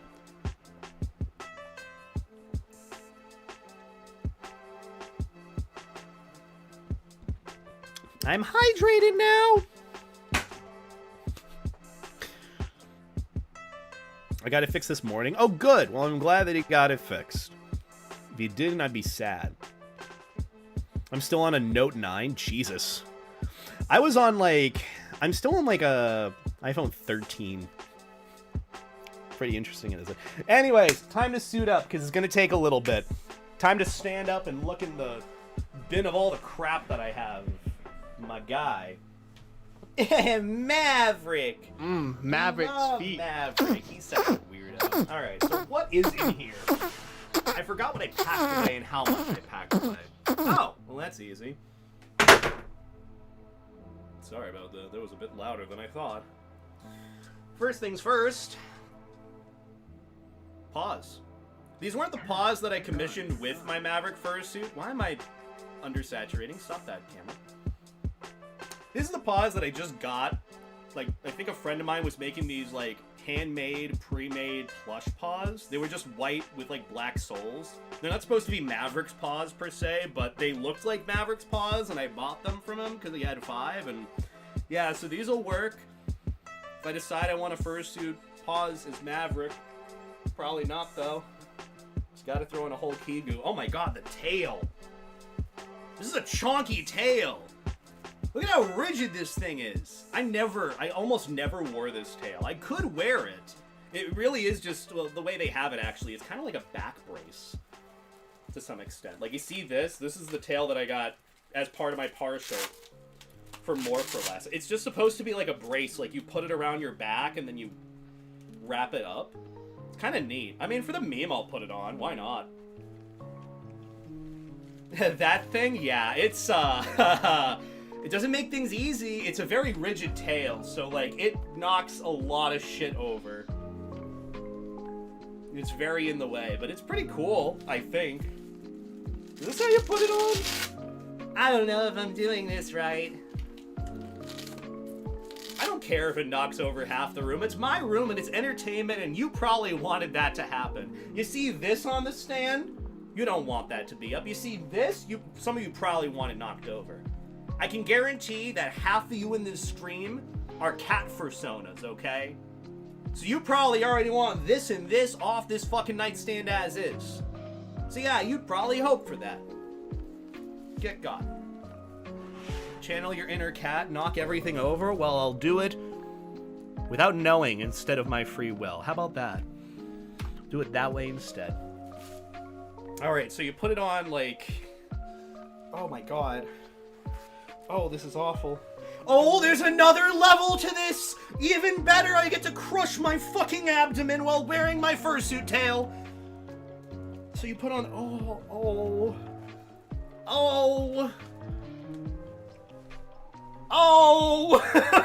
This is not fun! Yeah, now you can see why I almost never wore my fursuit tail. Also, it's like halfway up my back, so didn't do the best job putting it on. Yeah, this is... Oh. Yeah, this is... Wow, I'm really loving wearing Maverick, guys.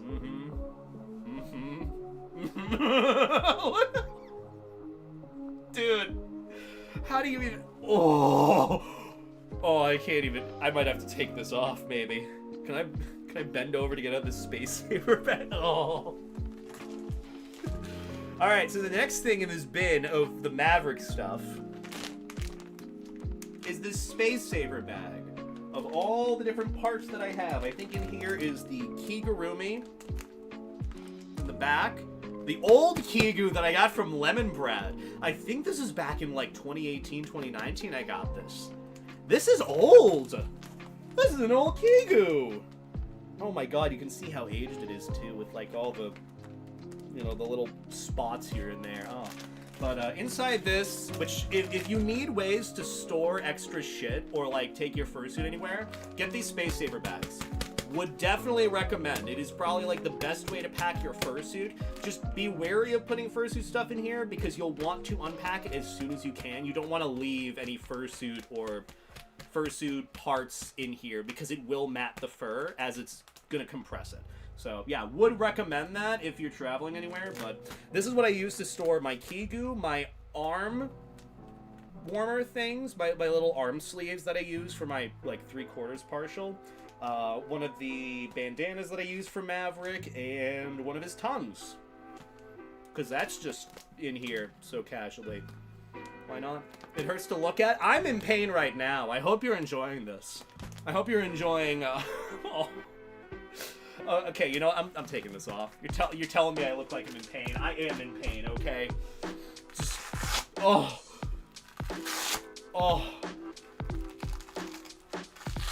Ah! Oh my god, that... I can actually breathe now, man. This sucks. Nothing against, you know, the tail or anything. I think one of my friends actually made this for me. But, like, it's just... It doesn't really work. You know, even just a simple belt loop would have been pretty good, but for what it is, it's a back brace. Feel like an old man wearing this. Regardless, take that off. On top of that, we have my outdoor paws for Maverick. These are the ones that I got from More for Less.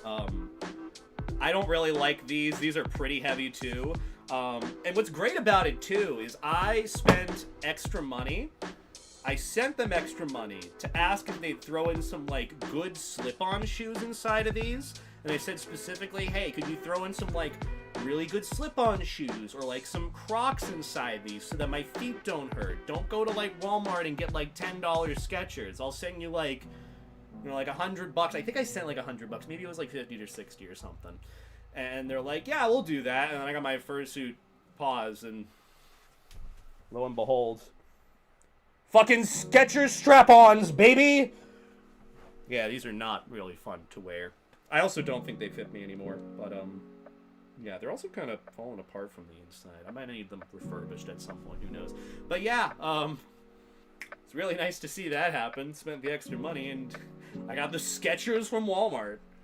I mean, hey, you know, they do what they do. The paws do what they do. It's not really that high of a bar. And then that is it for all the stuff in there. So let's de-suit or de-bag the suit and then get in suit, and then we'll be slightly happier maybe, and probably a lot sweatier. There's that. I should probably get my balaclava first, so move out of the way. Why so floppy? Why not so floppy? I'm always floppy.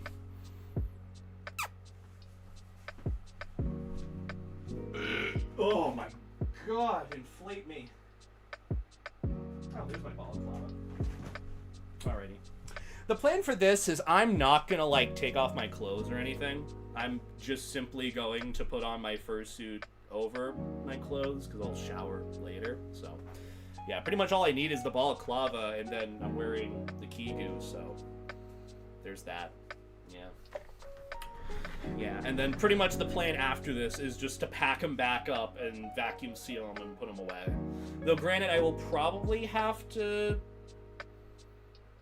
re-clean him, or at least the paws or something if I'm putting them on again, but that's something to figure out later, okay? We'll deal with this. This is later beta problem. My favorite beta is sweaty beta. That's all you're getting because I was cleaning all day today. Look at that forehead. Look at this forehead right here. Look at how sweaty it is. Actually, I have a solution for this. Okay, I wanted to show you guys this later, but I'm showing it to you now before we get into fursuit. When I had some friends over this last weekend, they ended up going to Boston and they were like perusing around shopping, and they got me the cutest little gift that I've always wanted this, but I have not known how to find it or what to even look for in the first place. They got me this paw soap dispenser. I'm sure some of you guys have seen this and you're like, I need this immediately.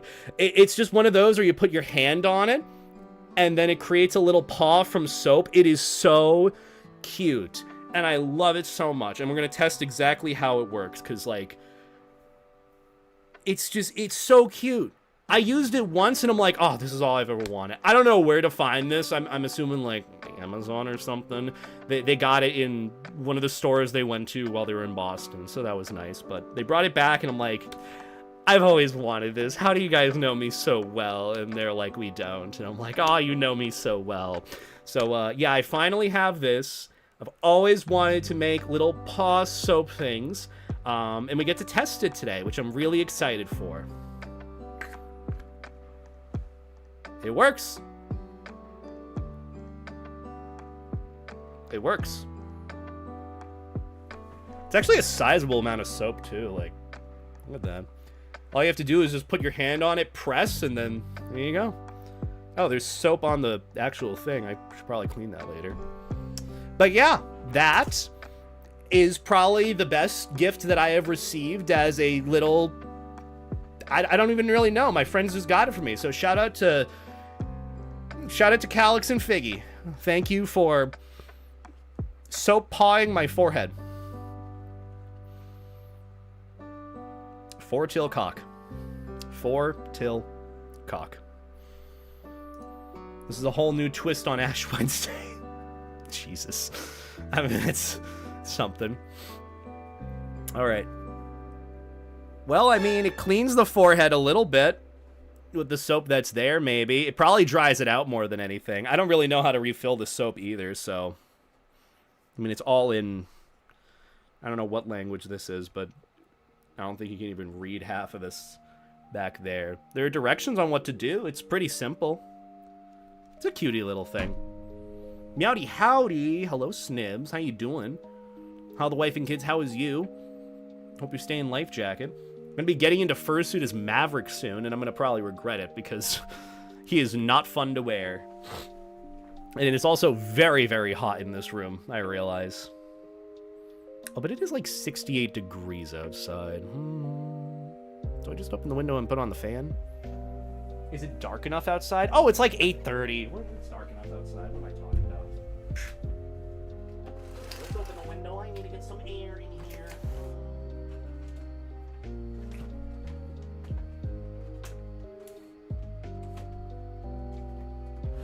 There we go. Just a little bit, a wee bit, because we already have the air purifier on.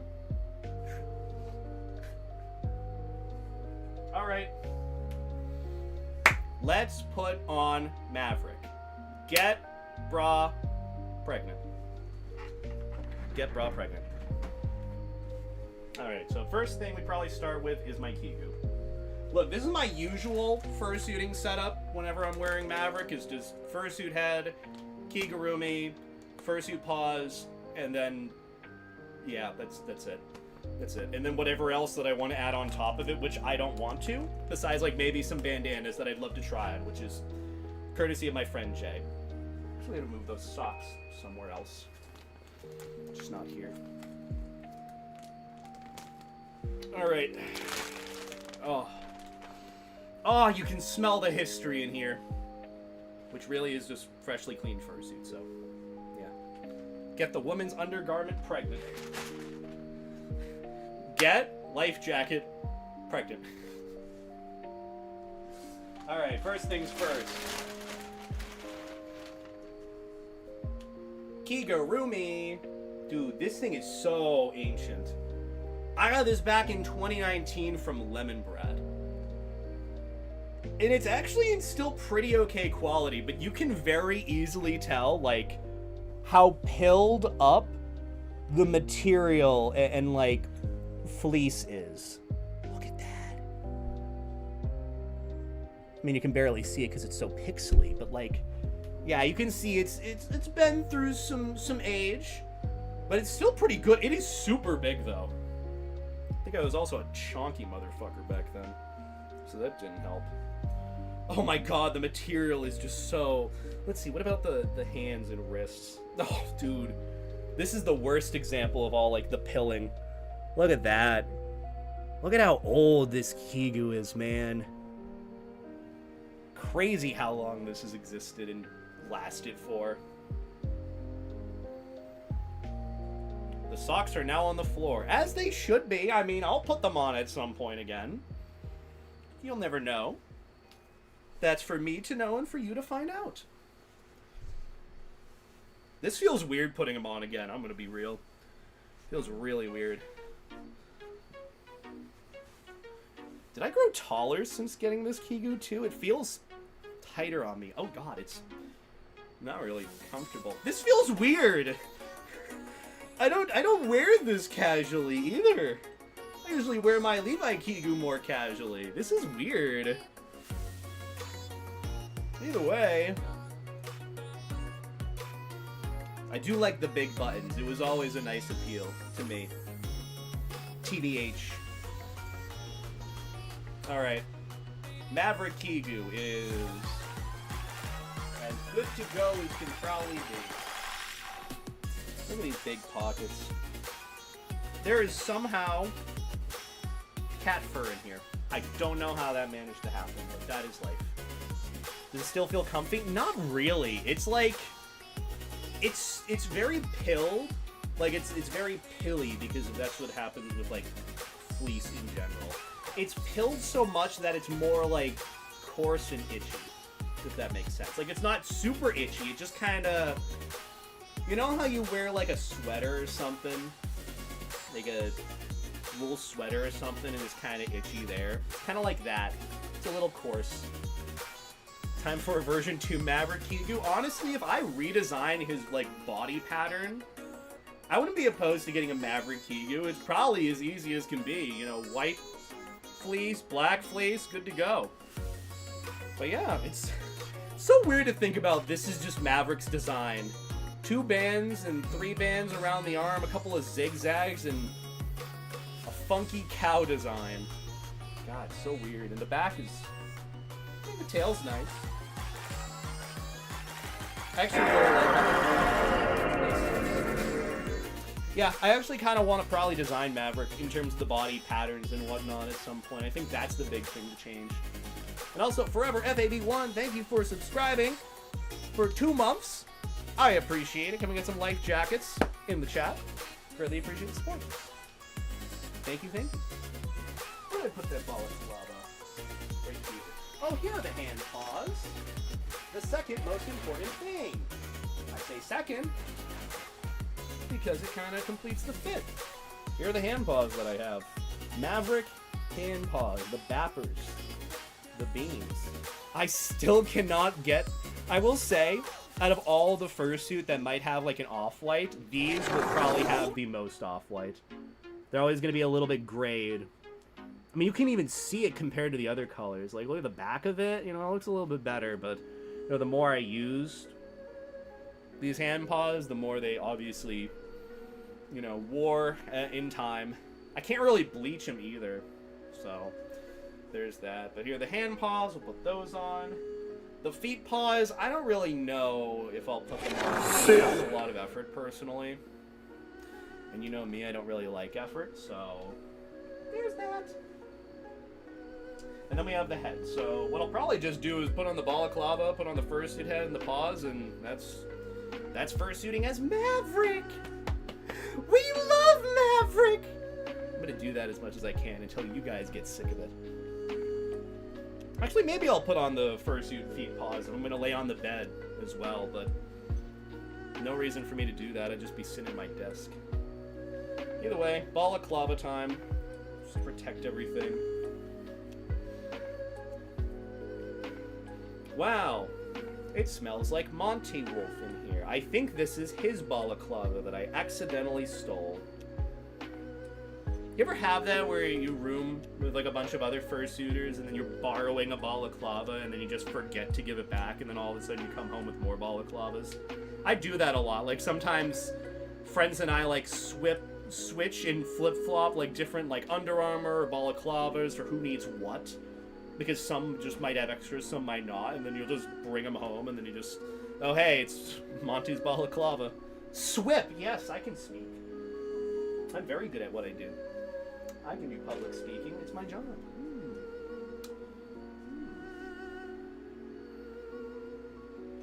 waist snatched. Oh, yeah. Oh, my God. This is so heavy. All right. Fursuit head time. Let's put him on. It is so... How do you put this on, man? Oh, it's so tight. What the fuck? Oh, good. The back of my fucking head is being pressed in right now. Preston Garvey from the Minutemen in Fallout 4.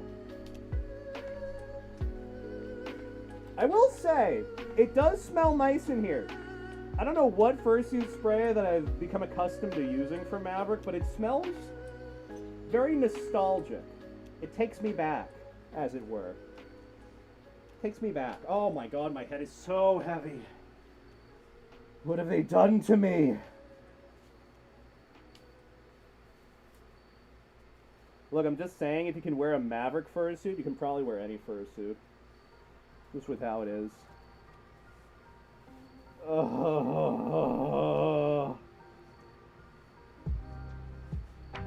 It is rather hot in here. It is rather warm in this fursuit head. And it's nearly impossible to get these paws on.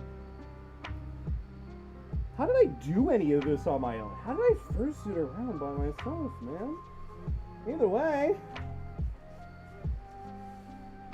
Here's Maverick. Wow. He's taller than you'd expect. I love how the body size does not match the size of the head. Like, the head is so fucking big compared to the size of the body. I literally do feel like a mascot. Like a sports mascot to some extent. But either way, here's Maverick. Oh wait, I gotta do the thing everyone likes. Ah. Wait. Ah. Yeah, that just doesn't really fit for my vibe. Hey everyone, my name's Beta, and today we'll be talking about some furry things. The series about the cute and cuddly and fluffy things in the furry fandom. Yeah, that's just not my vibe anymore. It really isn't. Even me talking in fursuit right now is just not the vibe of this character. It just kind of sits here, you know?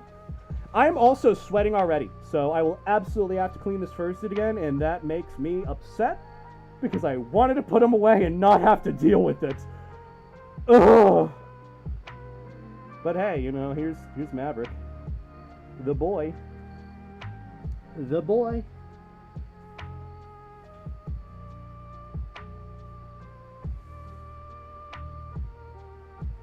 He is, like, comedically cute. I think that's the reason why I like the fursuit for him, or, like, the vibe just seems so, like... seems so loosey-goosey.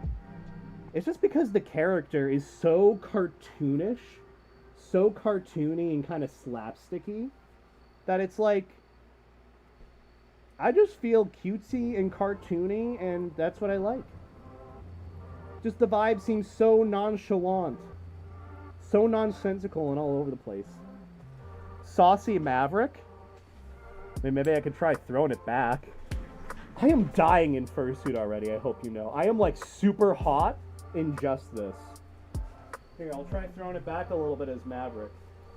Sit. There you go, that's all you get. Oh, Princess, your free trial has expired, Princess. Would you like to pay for extra? Definitely one of the inspirations for why I went with more to less as well.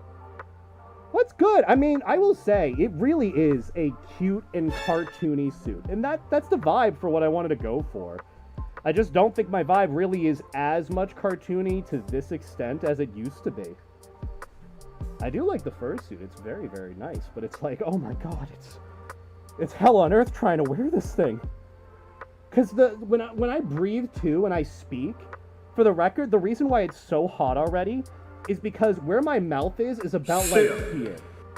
Like, this is where my mouth is with respect to the fursuit. It's not even looking down into out of the mouth here. So when I'm speaking, it's just bouncing in front of the eyes and back in my face. So the more I speak, the hotter it gets. This is so... Oh! This is so not fun. It is not a... What is it? It is not breathable. It's not really a breathable fursuit head.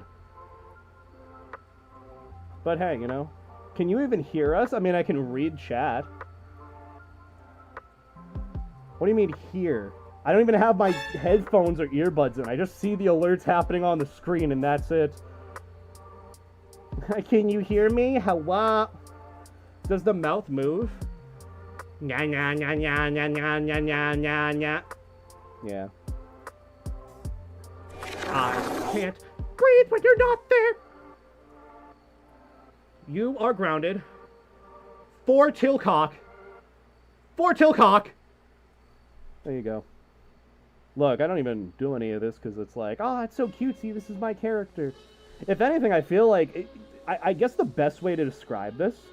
I know this is my fursuit and my character. To the extent that I'm wearing this fursuit right now, it feels like I'm borrowing another friend's suit. Like, that is just how distant it feels between Maverick being my character versus, like, Levi being my character. I just feel like I'm borrowing a friend's fursuit right now. That's honestly how it feels. I was not expecting that. We never expect the 4 Tilcock. Never hit them with the 4 Tilcock. Hit them with it when they least expect it. Also, my fur is all over the place, and this cheek fluff is not going back the way I need it to. That's a bit of a downside. Also, Revamp, thank you for the super chat. I appreciate that. I can flop my ears, but my whole goddamn head goes with it, and my neck is killing me from doing this. That's why I hold my head shut like this and then do it. I feel like Dumbo. Either way, thank you for the $2 super chat. The cake is real. Both in the same boat. Same boat. Life jacket, cake. What's the difference? All the same. But yeah. This is what it's like fursuiting as me. And honestly, it is a lot. I am so tired beyond belief already. And I only just got in suit too. I had a whole bit where I was going to try on all these, like, bandanas with my fursuit too. And we'll probably end up doing that in time, but I'm just... This takes a lot out of you. Like, if I'm in my Levi fursuit head, it just feels like I'm just talking so nonchalantly. It doesn't feel like anything changes. I think it's just the weight and everything. Am I wearing this right? Okay, there we go. That's a little bit better. But I can barely see anything. Because my chin is just so pressed. You need an F1 levels of neck to wear the Maverick head. I know, it really is a testament to see if you can, like, handle fursuiting, especially with that head weight. Really requires committing and surrendering to the goof. Exactly. Oh, that's cringe. Well, I mean, I did need to take off my paws anyways, so there's that. Yeah, that checks out. Well, a shame. I would ban someone on this whole chat thing. So wacky and different. Let me see. Where's chat? There we go. Ban. GG easy. I think. Am I not banned? There we go. Oh, Sari banned it. Hell yeah. Well, there you go.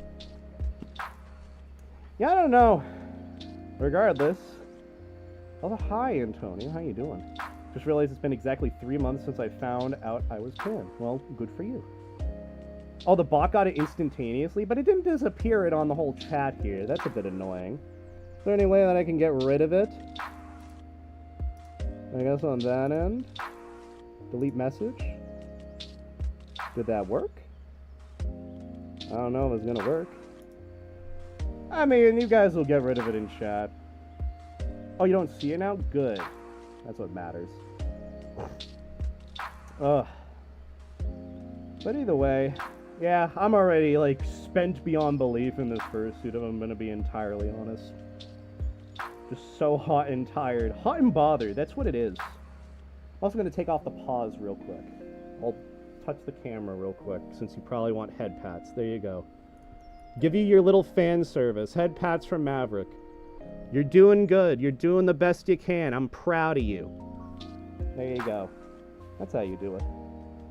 Oh, but I am so, like, sweaty. I think this whole Kigu is like an insulator. It's supposed to be, like, lighter than a fursuit. For some reason, it doesn't feel that. Oh.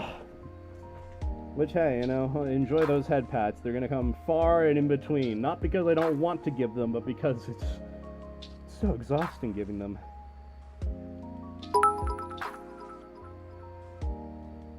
Beans redeem? Hell yeah. I appreciate that, Dragon. But yeah. Maverick Fursuit is pretty neat. It's cool for what it is. It is definitely a lot harder to chat with you guys and really do anything here. So there's that. So if I were to do any fursuiting stuff in the future, I would definitely want to use Levi, because he's a lot easier to wear and talk and yap in. And I'm definitely not fursuiting as him as a con. But like Maverick, I'm not wearing him around a con again. He is so much work and so much effort to take around. Oh my lordy. I'm like dying, and it's only been like, what, 5 minutes? 5 minutes since we put on the head? Put on the fursuit beta. But yeah. I will say, he still looks pretty good for, you know, the time and age that he's been through.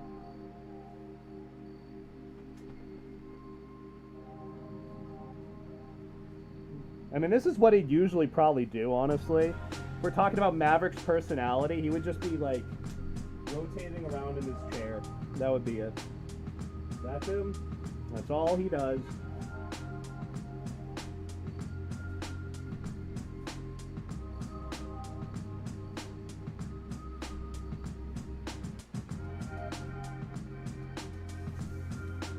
He's just nonsensical and cartoony. That's really it. He's just like a big goofball, a big cartoon character. I think that's why a lot of people like Maverick too. Because he's so innocent and cutesy and But that's mainly because of the fursuit, I feel like. He's just a goober. He's just a weird goober thing. He's a weird cow, rhino, dog, dragon thing. Break Maverick out again when you turn 30? Oh my god. I feel like I need to work out before I even wear him again. I'll try bringing him out. He's very tricky to, like, really do anything with. I kind of just have to stand there as a mascot character and just, like, kind of get pictures. But then at that point, I'm not really fursuiting, I feel like. I'm just kind of, like, the mascot that stays in one area and gets pics with everyone. Gets pictures with everyone. So that's why I just don't really vibe with that compared to, like, being an actual fully fledged fursuiter, wanting to, like, put on a character, a personality, you know, going out and doing nonsensical stuff with other fursuiters. You know? It's just the more and more I think about it with how I'd even have this character, fursuit as this character, or even have this character as part of who I am and what I do, it's very different than how I'd want to express myself. You know, with just the vibes of being more mascot-like. But anyway. Why is Maverick staring into my soul? Well, that's also because of the follow me eyes. They're really cutesy. I do like these little teeth here, and this big tooth here. These are very nice. I think these are like my two favorite parts about Maverick. That and the nose horn. This thing is so tough. The amount of times I have carried Maverick just by the nose here, and is like, this whole thing is completely fine. Like, I swear to God, this nose is so reinforced beyond belief. Which is so great, because like, you can just pick him up and pull him anywhere, and it's still, like, the nose is still entirely fine. It's been fine for years. It's kind of funny. Like, it's like, alright, come here, you, and then I just take him away. But yeah. It's nice to kind of chill in this thing a little bit, but honestly, I would probably prefer not to wear my fursuit head. Ugh. But hey, a promise is a promise, and I keep my promises at least for 30 minutes. Until I stop keeping my promise. Which actually, this would be a good point to transition into the other thing that I wanted to do today. So, while I was cleaning out a bunch of my stuff from over in the attic and under in the basement, I ended up finding an old box of fursuit stuff that my buddy JFet made for me. So, I think I was going to show you guys that little what is it, box over there. You know, that Kingdom Hearts looking box? So, it turns out my buddy JFet ended up giving this box of all these bandanas for me to wear with my Maverick fursuit head. I think this was back in 2020 or so. He gave me this whole box of bandanas, and I just completely forgot they existed because I stopped wearing my Maverick fursuit and I just didn't really, look at the bandanas. I really appreciated the gift, but now I'm going to finally be trying them on and seeing the actual designs paired with this Maverick fursuit. So that's what I want to do for today, for the rest of the time that I'm in this fursuit. So, yeah. So again, big shout out to my buddy JFet for putting this together for me, because it's really nice. I will say the amount of effort and time and work that went into it, like I can tell easily from how the bandanas are. So I want to take a look at it, and I want to go over them today with you guys, because I haven't really cracked open this box. And that's why it's been sitting here this whole time. So this is a birthday gift that I got, I think, in 2020, and I kind of forgot about it. It was in my stuff, like either in the attic or in the basement with all my fursuit stuff that I just didn't really look at fully because I just had so much shit. But I finally cleaned out that shit. There's so much shit that's cleaned out now. Isn't that pretty cool? A lot of cleaned out shit, including this, but this isn't shit. This is very, very nice. This is very, very nice and very, very cool. So much cars going off outside. Oh well, not my problem.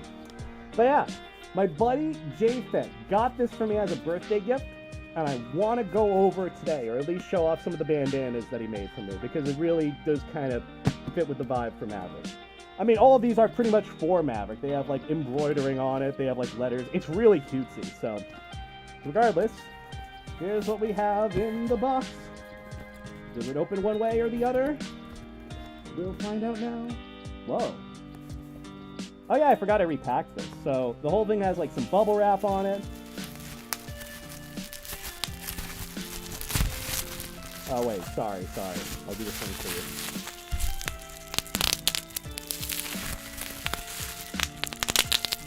you. Yeah, there you go. ASMR with Maverick. How do you like that? Well, this would probably be the least ASMR thing for Maverick. It would be more like inflation ASMR versus non-inflation ASMR or popping. So, yeah, regardless. The first thing that I got from him, that I opened in this letter, well, I already spoiled it. The first thing that I got in this box is the little letter that I received for him, or from him, which is blank, but here's what it reads on the inside. Yo, Maverick! That's me. Happy birthday! Thank you for being such a great friend. We put together a personalized bandana box for you. Each fabric was hand-selected with you in mind. Your friends, MOSFET and JFet. So this was both MOSFET and JFet that did this for me. God damn. I love both of them to death. Missed them lots, but they ended up giving this to me as like a little birthday gift.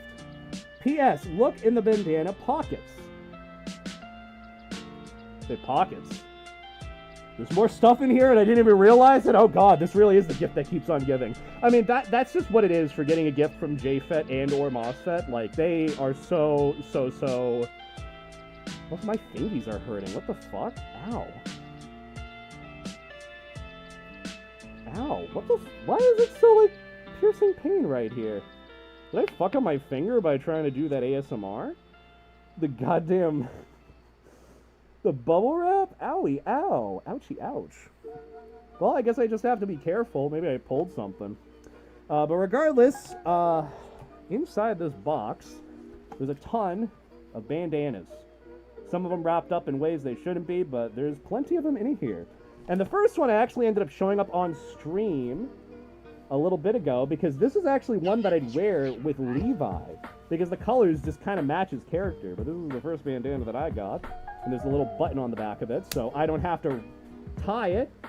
I just have to put it on and snap it together, but this is one of the bandanas. And I think there's actually a squeaker in here somewhere. Oh, yeah. Oh, there's two. Yeah, would absolutely wear this one for Levi because the colors just match so well. So that one's going to the side. But yeah, big shout out to JFET and Mosset. They always put together the most like thoughtful gifts, and they're really talented when it comes to this shit. So like, honestly, I wouldn't expect anything less, but I'm also just very grateful for it. And also they made these little like tags for me. They made this little Maverick tag from like Pulex stickers. I forgot I had Pulex stickers. Oh my goodness! But look, it's Maverick. Maverick's feet. We love Maverick. We love paws. Ow, my fingers hurt. It's like right here. When I stretch this part back.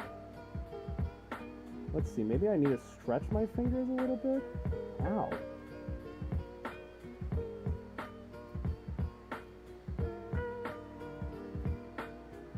Maybe I pinched a nerve or something. Yeah, I probably pinched a nerve. Oh well. Well, I'll fix that later. Also, Dragon, thank you for the bits, by the way. I forgot to say as well. But yeah, these little tags right here, just saying Maverick. Very nice, though. Big thank you to Jay for that. Next up.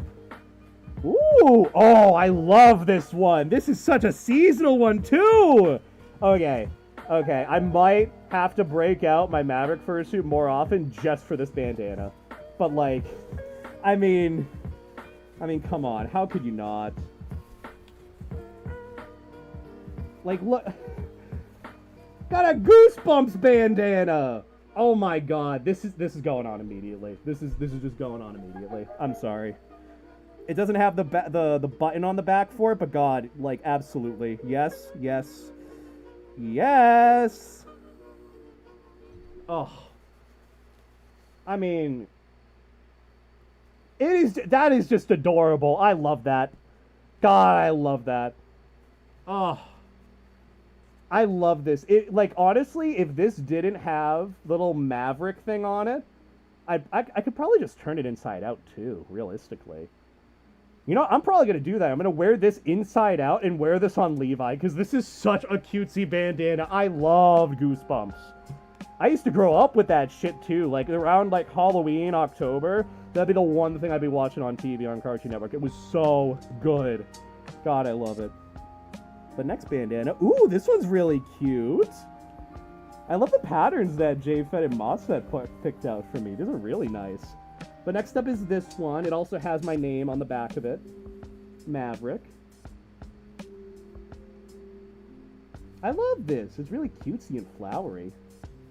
Yeah, that's one that I probably end up wearing at some point. Again, that's kind of the thing with this. Like, JFET and MOSFET really, like, went out of their way to make this happen years and years ago. I feel bad that I only remembered it recently.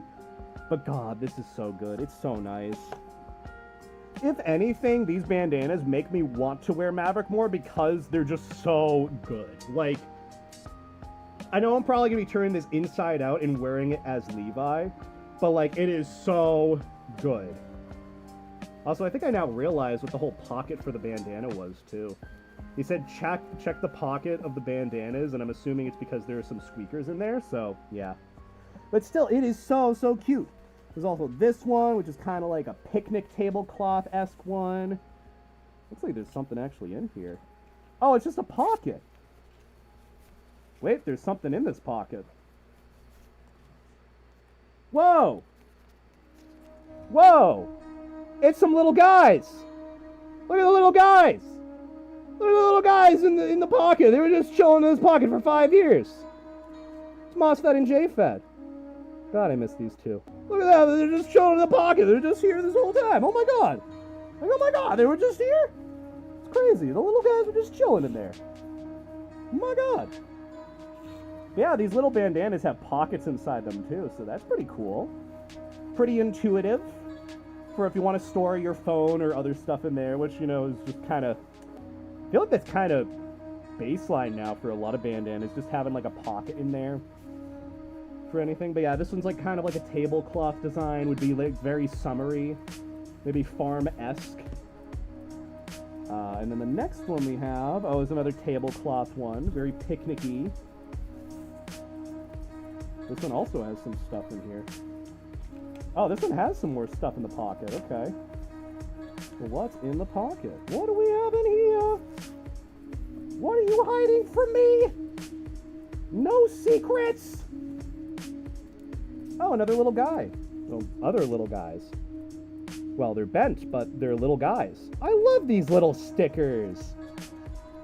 I love this. I have more stickers to put on my PC. Yeah, there's another Maverick one. I mean, a lot of these will have Maverick's name on them because it's, you know, Maverick's birthday thing, so. But yeah, this one's a nice little picnic table design. This one, ooh, this is very sleek. It's just a regular gray or blue navy bandana. Very nice. It just kind of has my name on it. I like it. I like it. This one has a pocket in it too, and something's stored in here again. Dude, this is like a mystery box. This is the furry mystery box that I'd love to have, let me tell you. Oh, and more stickers. More lovely little JFET and MOSFET stickers. I'm just vibing. I love them. Hopefully the size of them, or I guess the bended nature of them, will reset at some point, but that's a whole thing to worry about later. Yeah, this one's really cute. I really like that one. And then I think this is last up in here. Yeah! Another little one. And then I think it has Maverick's name on it. Yeah! The tablecloth kind of like flannel t-shirt one. I would definitely wear this one for Levi per se, because the colors of like the burgundy match better. But it's like Maverick's big letters are on there too, so it's kind of harder. Also, this one also has a pocket, I think. Yep, it does. There's stuff in this pocket as well. God, JFET and Monster went above and beyond with this. They're so talented. They're so good at what they do. But, and then they're like a little creature thing, but goat butt. Look at that. So cool. But yeah, that is pretty much it in this whole box. Yeah, those are all the bandanas that I got. Big shout out to JFET and MOSFET for those. Thank you for the birthday gift years later. I'm sorry I only got to it recently, but they're very, very nice. And I absolutely love this Goosebumps bandana. I think this one is my favorite just because I love Goosebumps. And it's also just like the season, honestly. Also, speaking of another bandana, I don't know if you guys will recognize this because I didn't really wear this with my fursuit, but I found my old first ever bandana that I got. I ended up commissioning Breck Wolf. If you know who Breck is, they did a lot of like squeaky, inflatable, customizable stuff. And they made my blue bandana that I really like, which fits with like Maverick's colors. But yeah, it's like a squeaky, shiny bandana. I might actually break this out again. It's really, really cute. But yeah, this is what I used to wear with like Maverick's fursuit. It's super, super nice. But I found this again when I was cleaning out my furry crap, and I really love it. It's very meaningful and like nostalgic to me. A vinyl bandana? Yeah, it's kind of like pool toy-esque material, sort of. But it's lasted for quite a while. I mean, I've had this since, like, what, 2017, 2018? It's been pretty good. But yeah, those are all the bandanas and stuff that I have. I'm dying in fursuit. Can I take off my fursuit? I'm asking nicely because I'm doing the fursuit stuff for you guys. Could I please take off my fursuit, pretty please? I'm just, like, so hot and tired beyond belief from this. I mean, hey, at least I have some bandanas to wear. That's pretty nice. Can we get the feet? I'll put up Maverick's feet on the camera for you guys. How about that? But I gotta take off the Maverick's feet. Dude, it wasn't even like 30 minutes. That was what, 30 minutes tops? And I'm dying in this thing. If I wore Levi's fursuit head, I'd be just fine. Is it hot and bothered in here? It's not really wet, it's just warm. Which is good. It means all I really have to do is spray this down and then hang it up for later. But yeah, dude, I am... like... this is like 30 fucking minutes of fursuiting! And I was sitting down! I have, like, airflow going. It's like 68 degrees outside. There's a fan on. The room's pretty cool. Oh my god, and I gotta wash this too. This is like drenched. What about balaclavas with only eye openings? I mean, that does work, but it's also like, oh. Like, see what I mean? Also, Ender.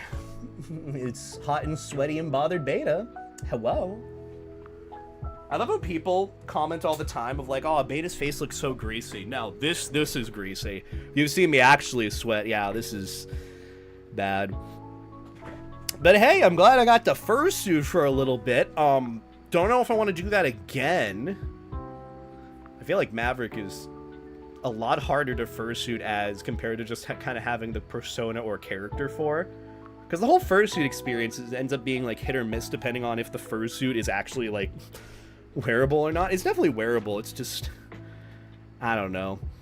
Maverick 2.0 when/if. If or when beta has the money, which will be a long time. And here's the thing, if I'm getting another fursuit at any point, it's probably going to be an Aussie Shep suit at some point. I would love to wear my Aussie Shep. People were dunking on greasy hair in your old videos. I know. I wash it quite a lot, too. I wash it, I condition it, I shower like twice a day as well, before and after videos, so I don't know, probably camera lighting, that I don't know anything about proper lighting for videos, but I'm not here for quality, now am I? Never have been. But yeah, honestly, I love these bandanas. I think genuinely I am going to start wearing this one more often, especially this season. Like, it's so good, man. God, JFed did such a good job on this. I feel like it would actually fit pretty well with Levi's colors, too. I mean, just because it's a Maverick bandana doesn't mean that I can't wear it for Levi. So, yeah. But how does it feel to fursuit as Maverick? I can't really go anywhere or do anything. My head hurts most of the time, and it's hard to get any airflow. But that's also just kind of the fursuiting experience. As for the character, like, I don't know. Like, I've always been someone that really likes putting on a character whenever they're in fursuit. Like, I've always had, like, such massive respect for other fursuiters where as soon as the fursuit head goes on, they're that character. And they play that character while the head is on and while they're in fursuit. And I've always wanted to do that. I used to do that with Maverick. That was the whole reason for why I had him. But, like, the cutesy, overly innocent nature of him just isn't really my vibe, per se. I feel like Toonie would definitely be a bit more for me, but I don't know what Maverick's vibe would be. Because whenever I'm fursuiting, even as Levi, I'm just kind of me. Or I just kind of know myself as, like, the Levi Sheppy, the floaty dog, the jock dog, to some extent. So I don't know, maybe just the set personality for Maverick just doesn't really match with the personality that I can put on. You know? I don't know. I think to some extent I've grown up a bit too. Not to say that there's anything wrong with any like cutesy innocent stuff, but it's just, I don't know. It's different. And I'm very excited to end up recording the video either later tonight or like tomorrow or something about, you know, what I'm going to be doing with Maverick, because I have no clue how I'd redesign him. I would like to try redesigning him, at least give it a shot. And if that doesn't work out, you know, maybe trying another Sona. But even then, it's all just like, you know, it's interesting. But either way, as a result of fursuiting for no more than 30 minutes, was that like 30 minutes? Was anyone keeping time for when I actually put on my fursuit head? Because, like, I think that was 30 minutes, and I am just drenched beyond belief. Also, hi, Cloudy. I hope you're doing well. Yeah, I forgot I had a whole YouTube thing set up, too. Maverick being more spicy attitude. Honestly, maybe that's what I need. Maybe just more of, like, what Maverick would be like if he aged a few years. And I need to establish that rapport. Maybe he's, like, tired and exhausted. Maybe he's aged a bit farther than you'd think he would because of all his experience. Big back sweat, is there? I can't really see it, but yeah, it is kind of what. It's about 28 minutes. Dude, I didn't even make 30 minutes in fursuit. 155 to about 223 in the VOD. I didn't even make it 30 full fucking minutes. Give him a little beard. You know what I have thought about, because he is part dragon, giving him like kind of a beard. Kind of go for like the bearded dragon vibe, just around his like black muzzle part. You're good soup for doing it though. I appreciate it. I did my best. It's hard for me to stay in that. I also just can't keep the air conditioner blasting in this place too, so it's a bit trickier there. But still, you know, I'm glad that I got to try wearing Maverick. He's nice. He's fun. He's not my vibe for a character, but he's still going to exist. Maybe I just gotta redesign him. Maybe that's the plan. Maybe that's the focus for what I should be doing. Having a hellish time right now. Multiple projects due this week, plus lab stuff, plus a midterm. I wish you best of luck, Cloudy. I know for a lot of folks right now, it's either midterms or finals. I know for a couple people that I know, they're taking finals. So I wish you the best of luck. I'm very sorry that it's very stressful and overwhelming. That's just sadly how anything STEM related is going to be. But no, we're rooting for you. We're all rooting for you out there. You can do it. You got this. Just do the best you can, but remember to actually like get some rest when you can.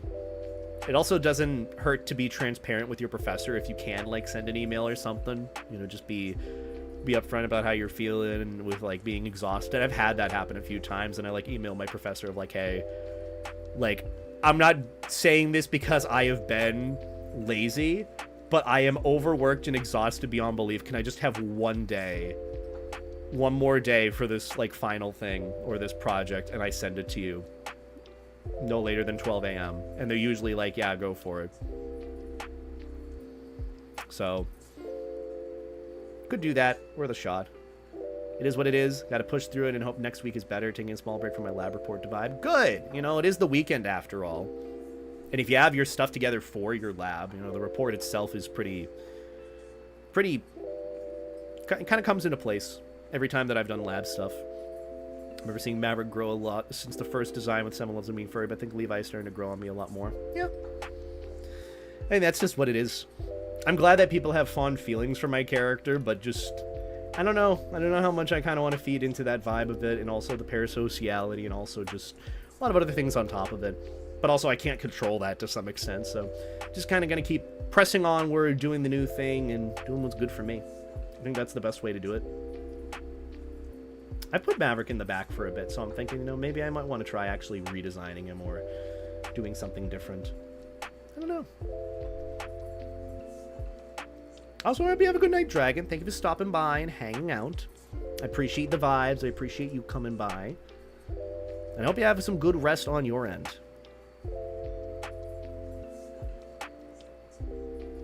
It's just tedious, lol. About 2,000 words deep for a lab report? Jeez.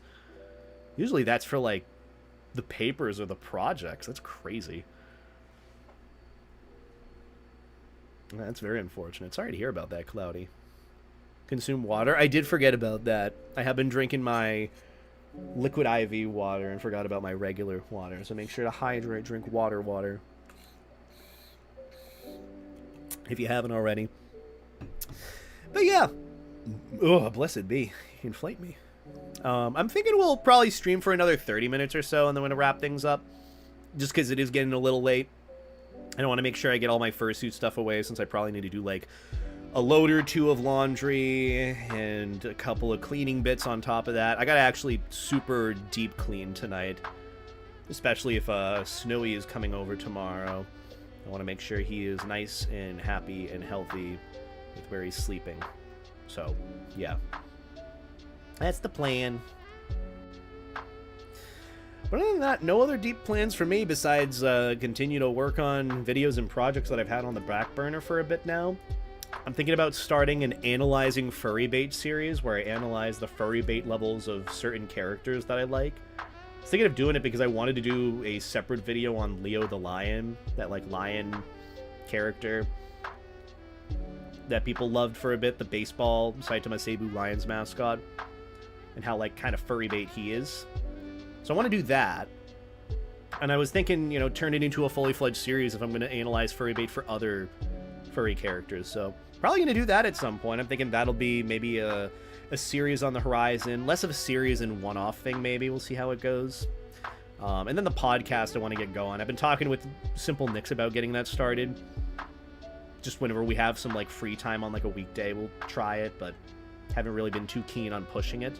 You're going to be at A&E? I don't know. I'd hope to.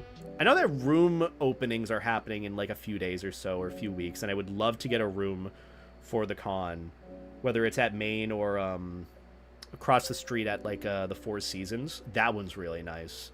I know it's a bit pricier, but it is a nice con. Are you into video game music at all? A little bit. I'm mainly into like I would say my favorite like video game music that I've listened to is either Destiny or like Kingdom Hearts. Kingdom Hearts is usually like my go-to. But yeah, Destiny has some pretty good music too. I really liked the music from like the Vow of the Disciple raid and like a couple of the raid music mechanics from like the recent ones with the final shape.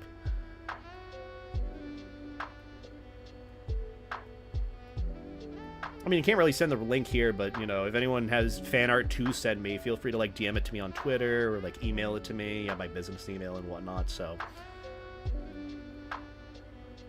Whatever works. Whatever's easiest to get in contact with me. Rooms very soon. It's con season. It is. I love this routine. You get fursuits. You get your fursuits together. You get your con rooms. You don't get your con rooms. Get less con rooms, you get more con rooms. You don't get your con room, you get your sorry you didn't get your MFF room cake. It's a good time. And then you write off MFF, and then you get a room at MFF. And it's like, oh geez, guess I'm going to MFF now. Oh no. It's pretty funny. Last Wish raid music is pretty good. I still like Vow of the Disciple a little bit more. Just because it's like a new character, new boss entirely. Kind of puts into perspective, you know, darkness and what you're going up against. With like Guardians versus the darkness. It's really neat. But not really many plans for me. I'm probably going to end up chilling for the rest of the evening. Or if I'm feeling it after I'm done with all my cleaning that I need to do. Probably record that video about how I'm feeling with Maverick and my fursuit and my character. So yeah. Werewolf again? Maybe. I don't know. Even though I know I'm getting a room, I've still booked an emergency room because I'm paranoid about something messing up. I don't blame you. I mean, it's only going to get harder and harder, honestly, just with how conventions are growing. That's why that's also been like a side video project that I've wanted to try. Like, try some diamond in the rough conventions, try smaller furry conventions, give those a shot compared to like the bigger ones. I know everyone's going to try for the bigger ones, but with it getting harder and harder and more competitive, and I can already see people getting to a point of like getting a bunch of rooms and then selling their rooms to folks, like having it be kind of like, you know, everyone buys up all the rooms and people sell it for exorbitant prices. I feel like that might be a thing at some point. I don't know. But just in general, if you want to get outside of the usual con room routine, I would honestly just try smaller fur cons. Room scalping, yeah, that's more of it. I feel like room scalping is eventually going to be a thing at fur cons. I'm excited for FurPuck, though. I'm still waiting to hear if my panel got accepted or not. I sent in a submission to see if I can get my panel, but haven't heard anything about it, I think. Or did I send that in? I can't remember if I sent it in or if I had it prepped and ready to send in. I can ask my buddies there. There are a couple of people on staff that would probably know. So, yeah. Yeah, FurPuck's going to be good. I consider that like a diamond in the rough con to some extent. It's fun. I enjoy it. It's small con vibes. What is your panel? It's probably going to be a content creator panel mixed between the first one and the second one that I did at Austria. And I'll probably try to record it and upload it to YouTube, which I still have to upload the rest of my part 2 panel from Austria too, so there's that. So I've just had so much stuff that I want to do and I think about doing for videos, and not really a good organization method. I've been trying to get organized with like my like to-do list, what to do in life, what to do with videos, like just a schedule in general. And I'm really struggling with it. So if anyone knows any methods of getting on track with scheduling, or I guess a life coach, let me know too, because I really need it. I'm trying to get into using like Google Calendar, honestly, but that can only take me so far too, so gotta see. I'm working on it slowly but surely. Don't forget to bring cupcakes. Probably won't be bringing cupcakes. I don't really bake that much. I think Furpak is lagging a little behind on planning stuff. I haven't heard much about any events or panels. Yeah, I'm assuming so. Like, I haven't checked or seen if there's a schedule for it or not. I just know that room openings happened. I got my room, which I'm really happy about, so I can go to the con and enjoy it. And I just need to hear back about if I'm doing a panel or not. Because if I'm not, you know, that's okay. I still sent in the application, and if it worked, it worked. If it didn't, it didn't. That's okay.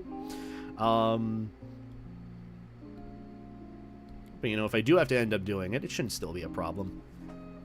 It also helps me get better at public speaking, and I've been trying to actually look up some videos on learning how to public speak a little bit better. So that has helped me a little bit in the sense of just getting better potentially at my presentations. Also, have a good night, Turbo. Thanks for stopping by. I appreciate it. Thank you for hanging out.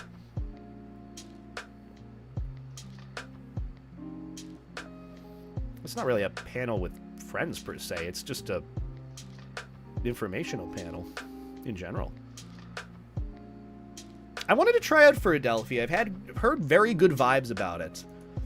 Again, another con that I consider to some extent a diamond in the rough. It's just interesting to see, you know, with furry conventions changing with time. Everyone's going for like the popular ones, the big ones. Everyone wants to be there, and that's okay, but definitely give some smaller ones a shot. I think that in and of itself helps with the actual vibe of understanding what furry conventions are kind of like, you know. Ooh, I just saw one of my buddies might be streaming right now. I don't know if they're still streaming or were streaming. Ah, they were streaming at a different time. Okay, I can't raid into them. That's sad. I was gonna raid into my buddy Vex, who streams from time to time.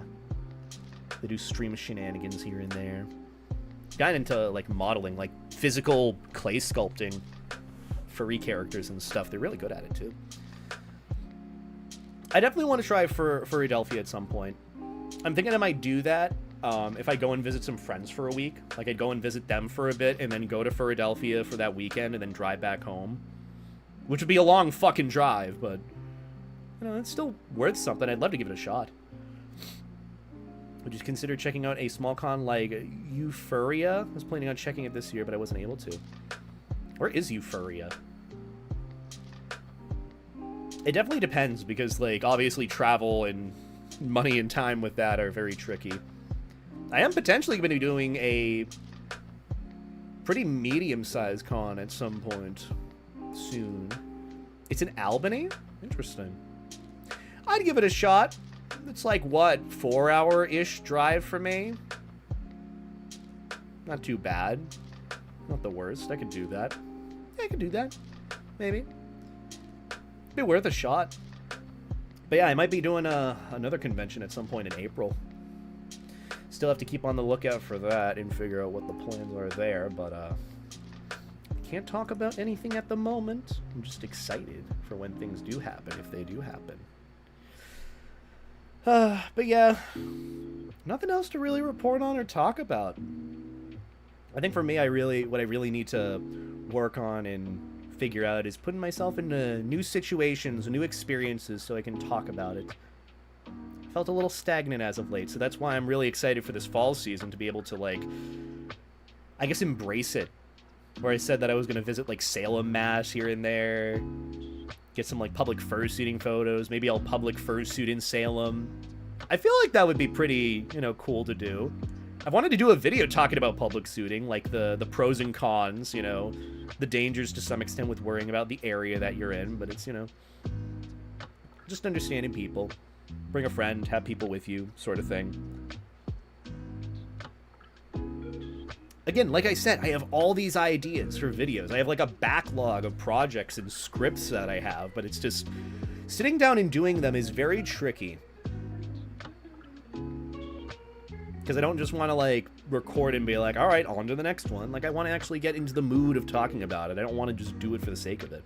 So it's been a weird thing I've been struggling with, but working on it slowly but surely.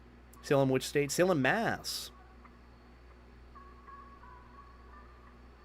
Oh, geez. Well, I'm sorry to hear about your mom doing that, Nova. Should probably take a break if you need to. No worries. You know, there's always either the VODs or future streams. 2 goals in life. Hug friends, B-Dog. Exactly. When is Ender Fursuit happening, too, by the way? I'd love to see floppy-eared Ender Dog. Oh, is a joke? Oh, well. Sorry. Kind of hard to tell jokes or read the tone of jokes via Twitch chat.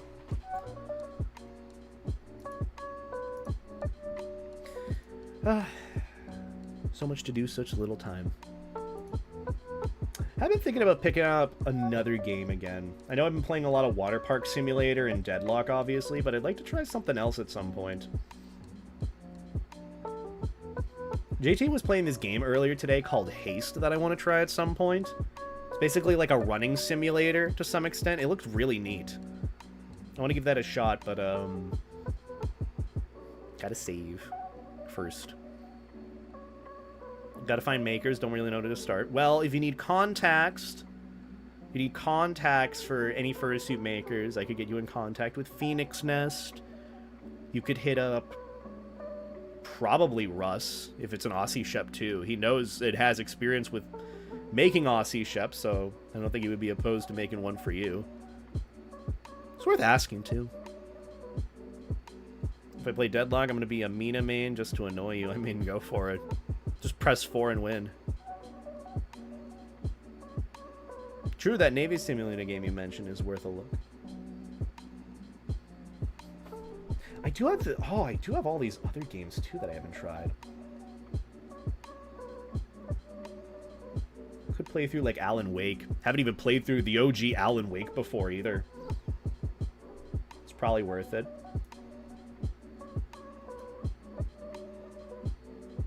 Play Genshin, fair enough. We love Aussie Sheps. I love floppy-eared dogs. I love just going up to them and going just with your ears. Just flapping them. Or like take their head and shake them and then their ears just flop everywhere. I love it. It's beautiful.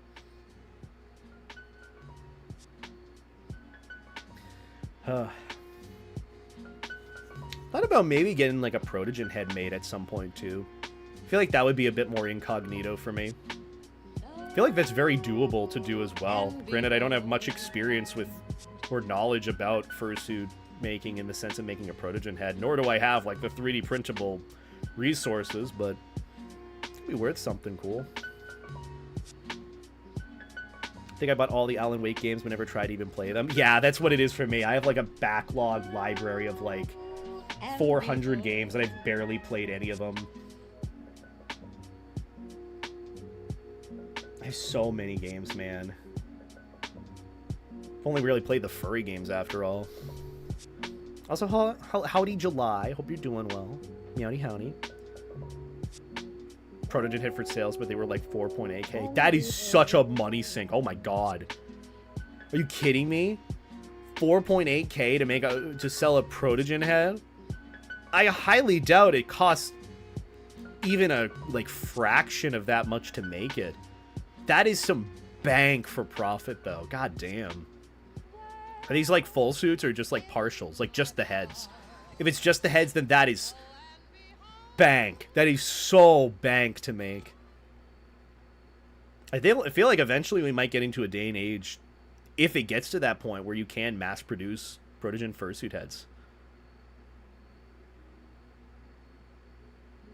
Just the heads by Sunday, all but one were sold? That is crazy. So if there's like, I'm assuming like maybe there were 3 or 4, maybe 5. That's like if like 4 of the 5 were sold, that is nearly 20k. 20k in just making Protogen heads, which I think would probably be around like maybe if you're good at it, I would say an estimate from no experience with looking at it, maybe like $5,000 worth of investment in terms of like not just resources for the Protogen head, but also like the time and work effort into it. And you make quadruple that, that is crazy. That is nuts. If you want a business proposition, go into making Protogen heads. Genuinely. I think Protogen heads would be super easy to make. I could 3D print one and then use some pretty flexible plastic to make the visor. Honestly, I think that's the next thing that could probably potentially be mass-produced for furries in the fandom. I know differentiation might be a bit iffy in and of itself, but I think genuinely that would be pretty good for folks that want a Protogen head. It might not be the quality of what you're looking for with customizability, but just having a base for something would be pretty nice.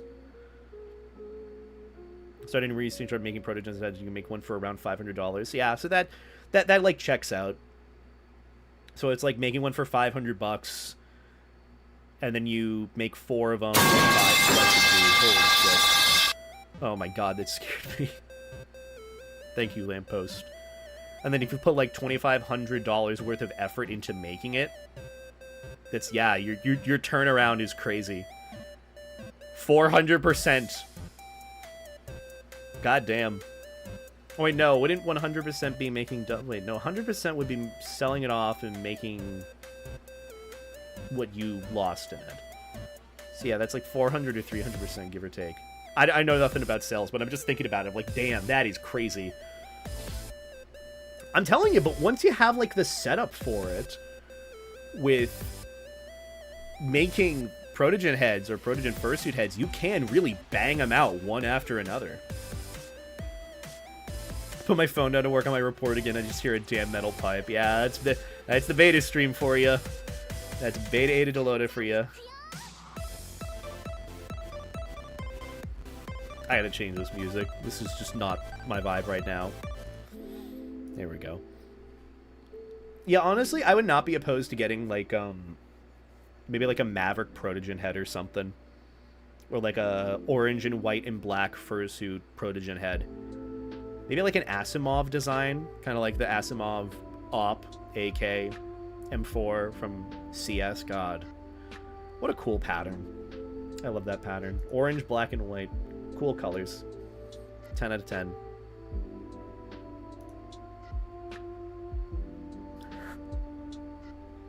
Oh, some friends invited me to go to something that I'm already going to.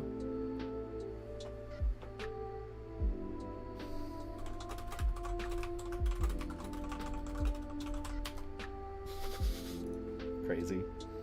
Wacky. When I make my fursuit, I will have a guitar amp, which would hopefully help me stand out. That'd be pretty cool. Not surprised, but it was still a jump scare for sure. Yeah. Yeah, I do that a lot. Yeah, who are we going to end up raiding this fine evening when we do end up raiding on out in like a few minutes or so? Could raid Snowy. What the hell are they doing? Oh, they're doing community night stuff in VR. Oh. Well, I feel like they're very much more focused on the community thing, so I don't know if I want to raid into them this evening. I could. I usually raid into Frey. Who else is streaming this fine evening? Honestly, Protogens have the most potential for fursuits just in terms of tech, full air conditioning systems, HUD based around a custom VR headset, phone charge. Yeah, they literally, like, it's kind of like a walking mini computer. All it really comes down to is knowing how to code or customize or set up a Raspberry Pi or Arduino. That's it. As someone who's had experience with doing that for their, like, thesis in engineering, it's pretty doable. Something I could learn. Maybe that's my next market, making Protogen heads, mass-produced.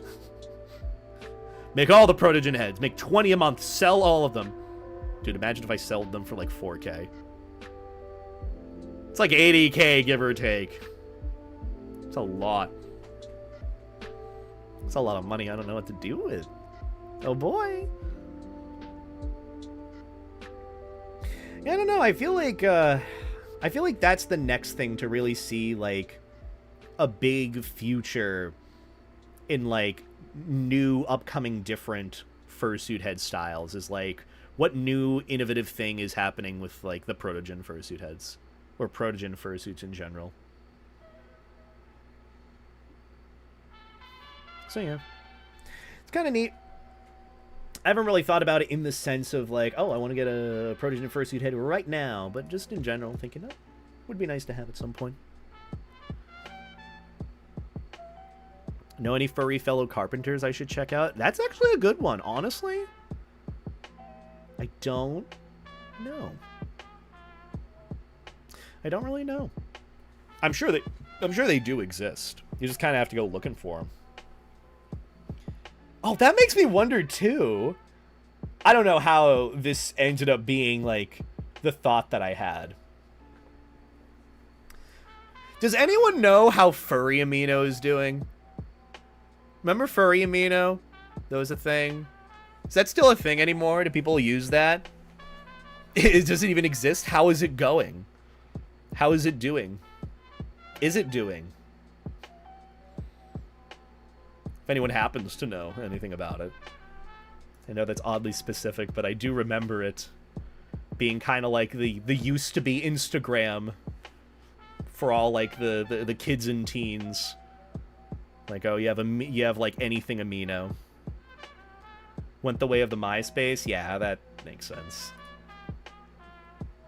As more people migrate to other platforms, it gets trickier and trickier to keep them. I don't know, maybe I'll check it out again, see if Furry Amino is doing anything.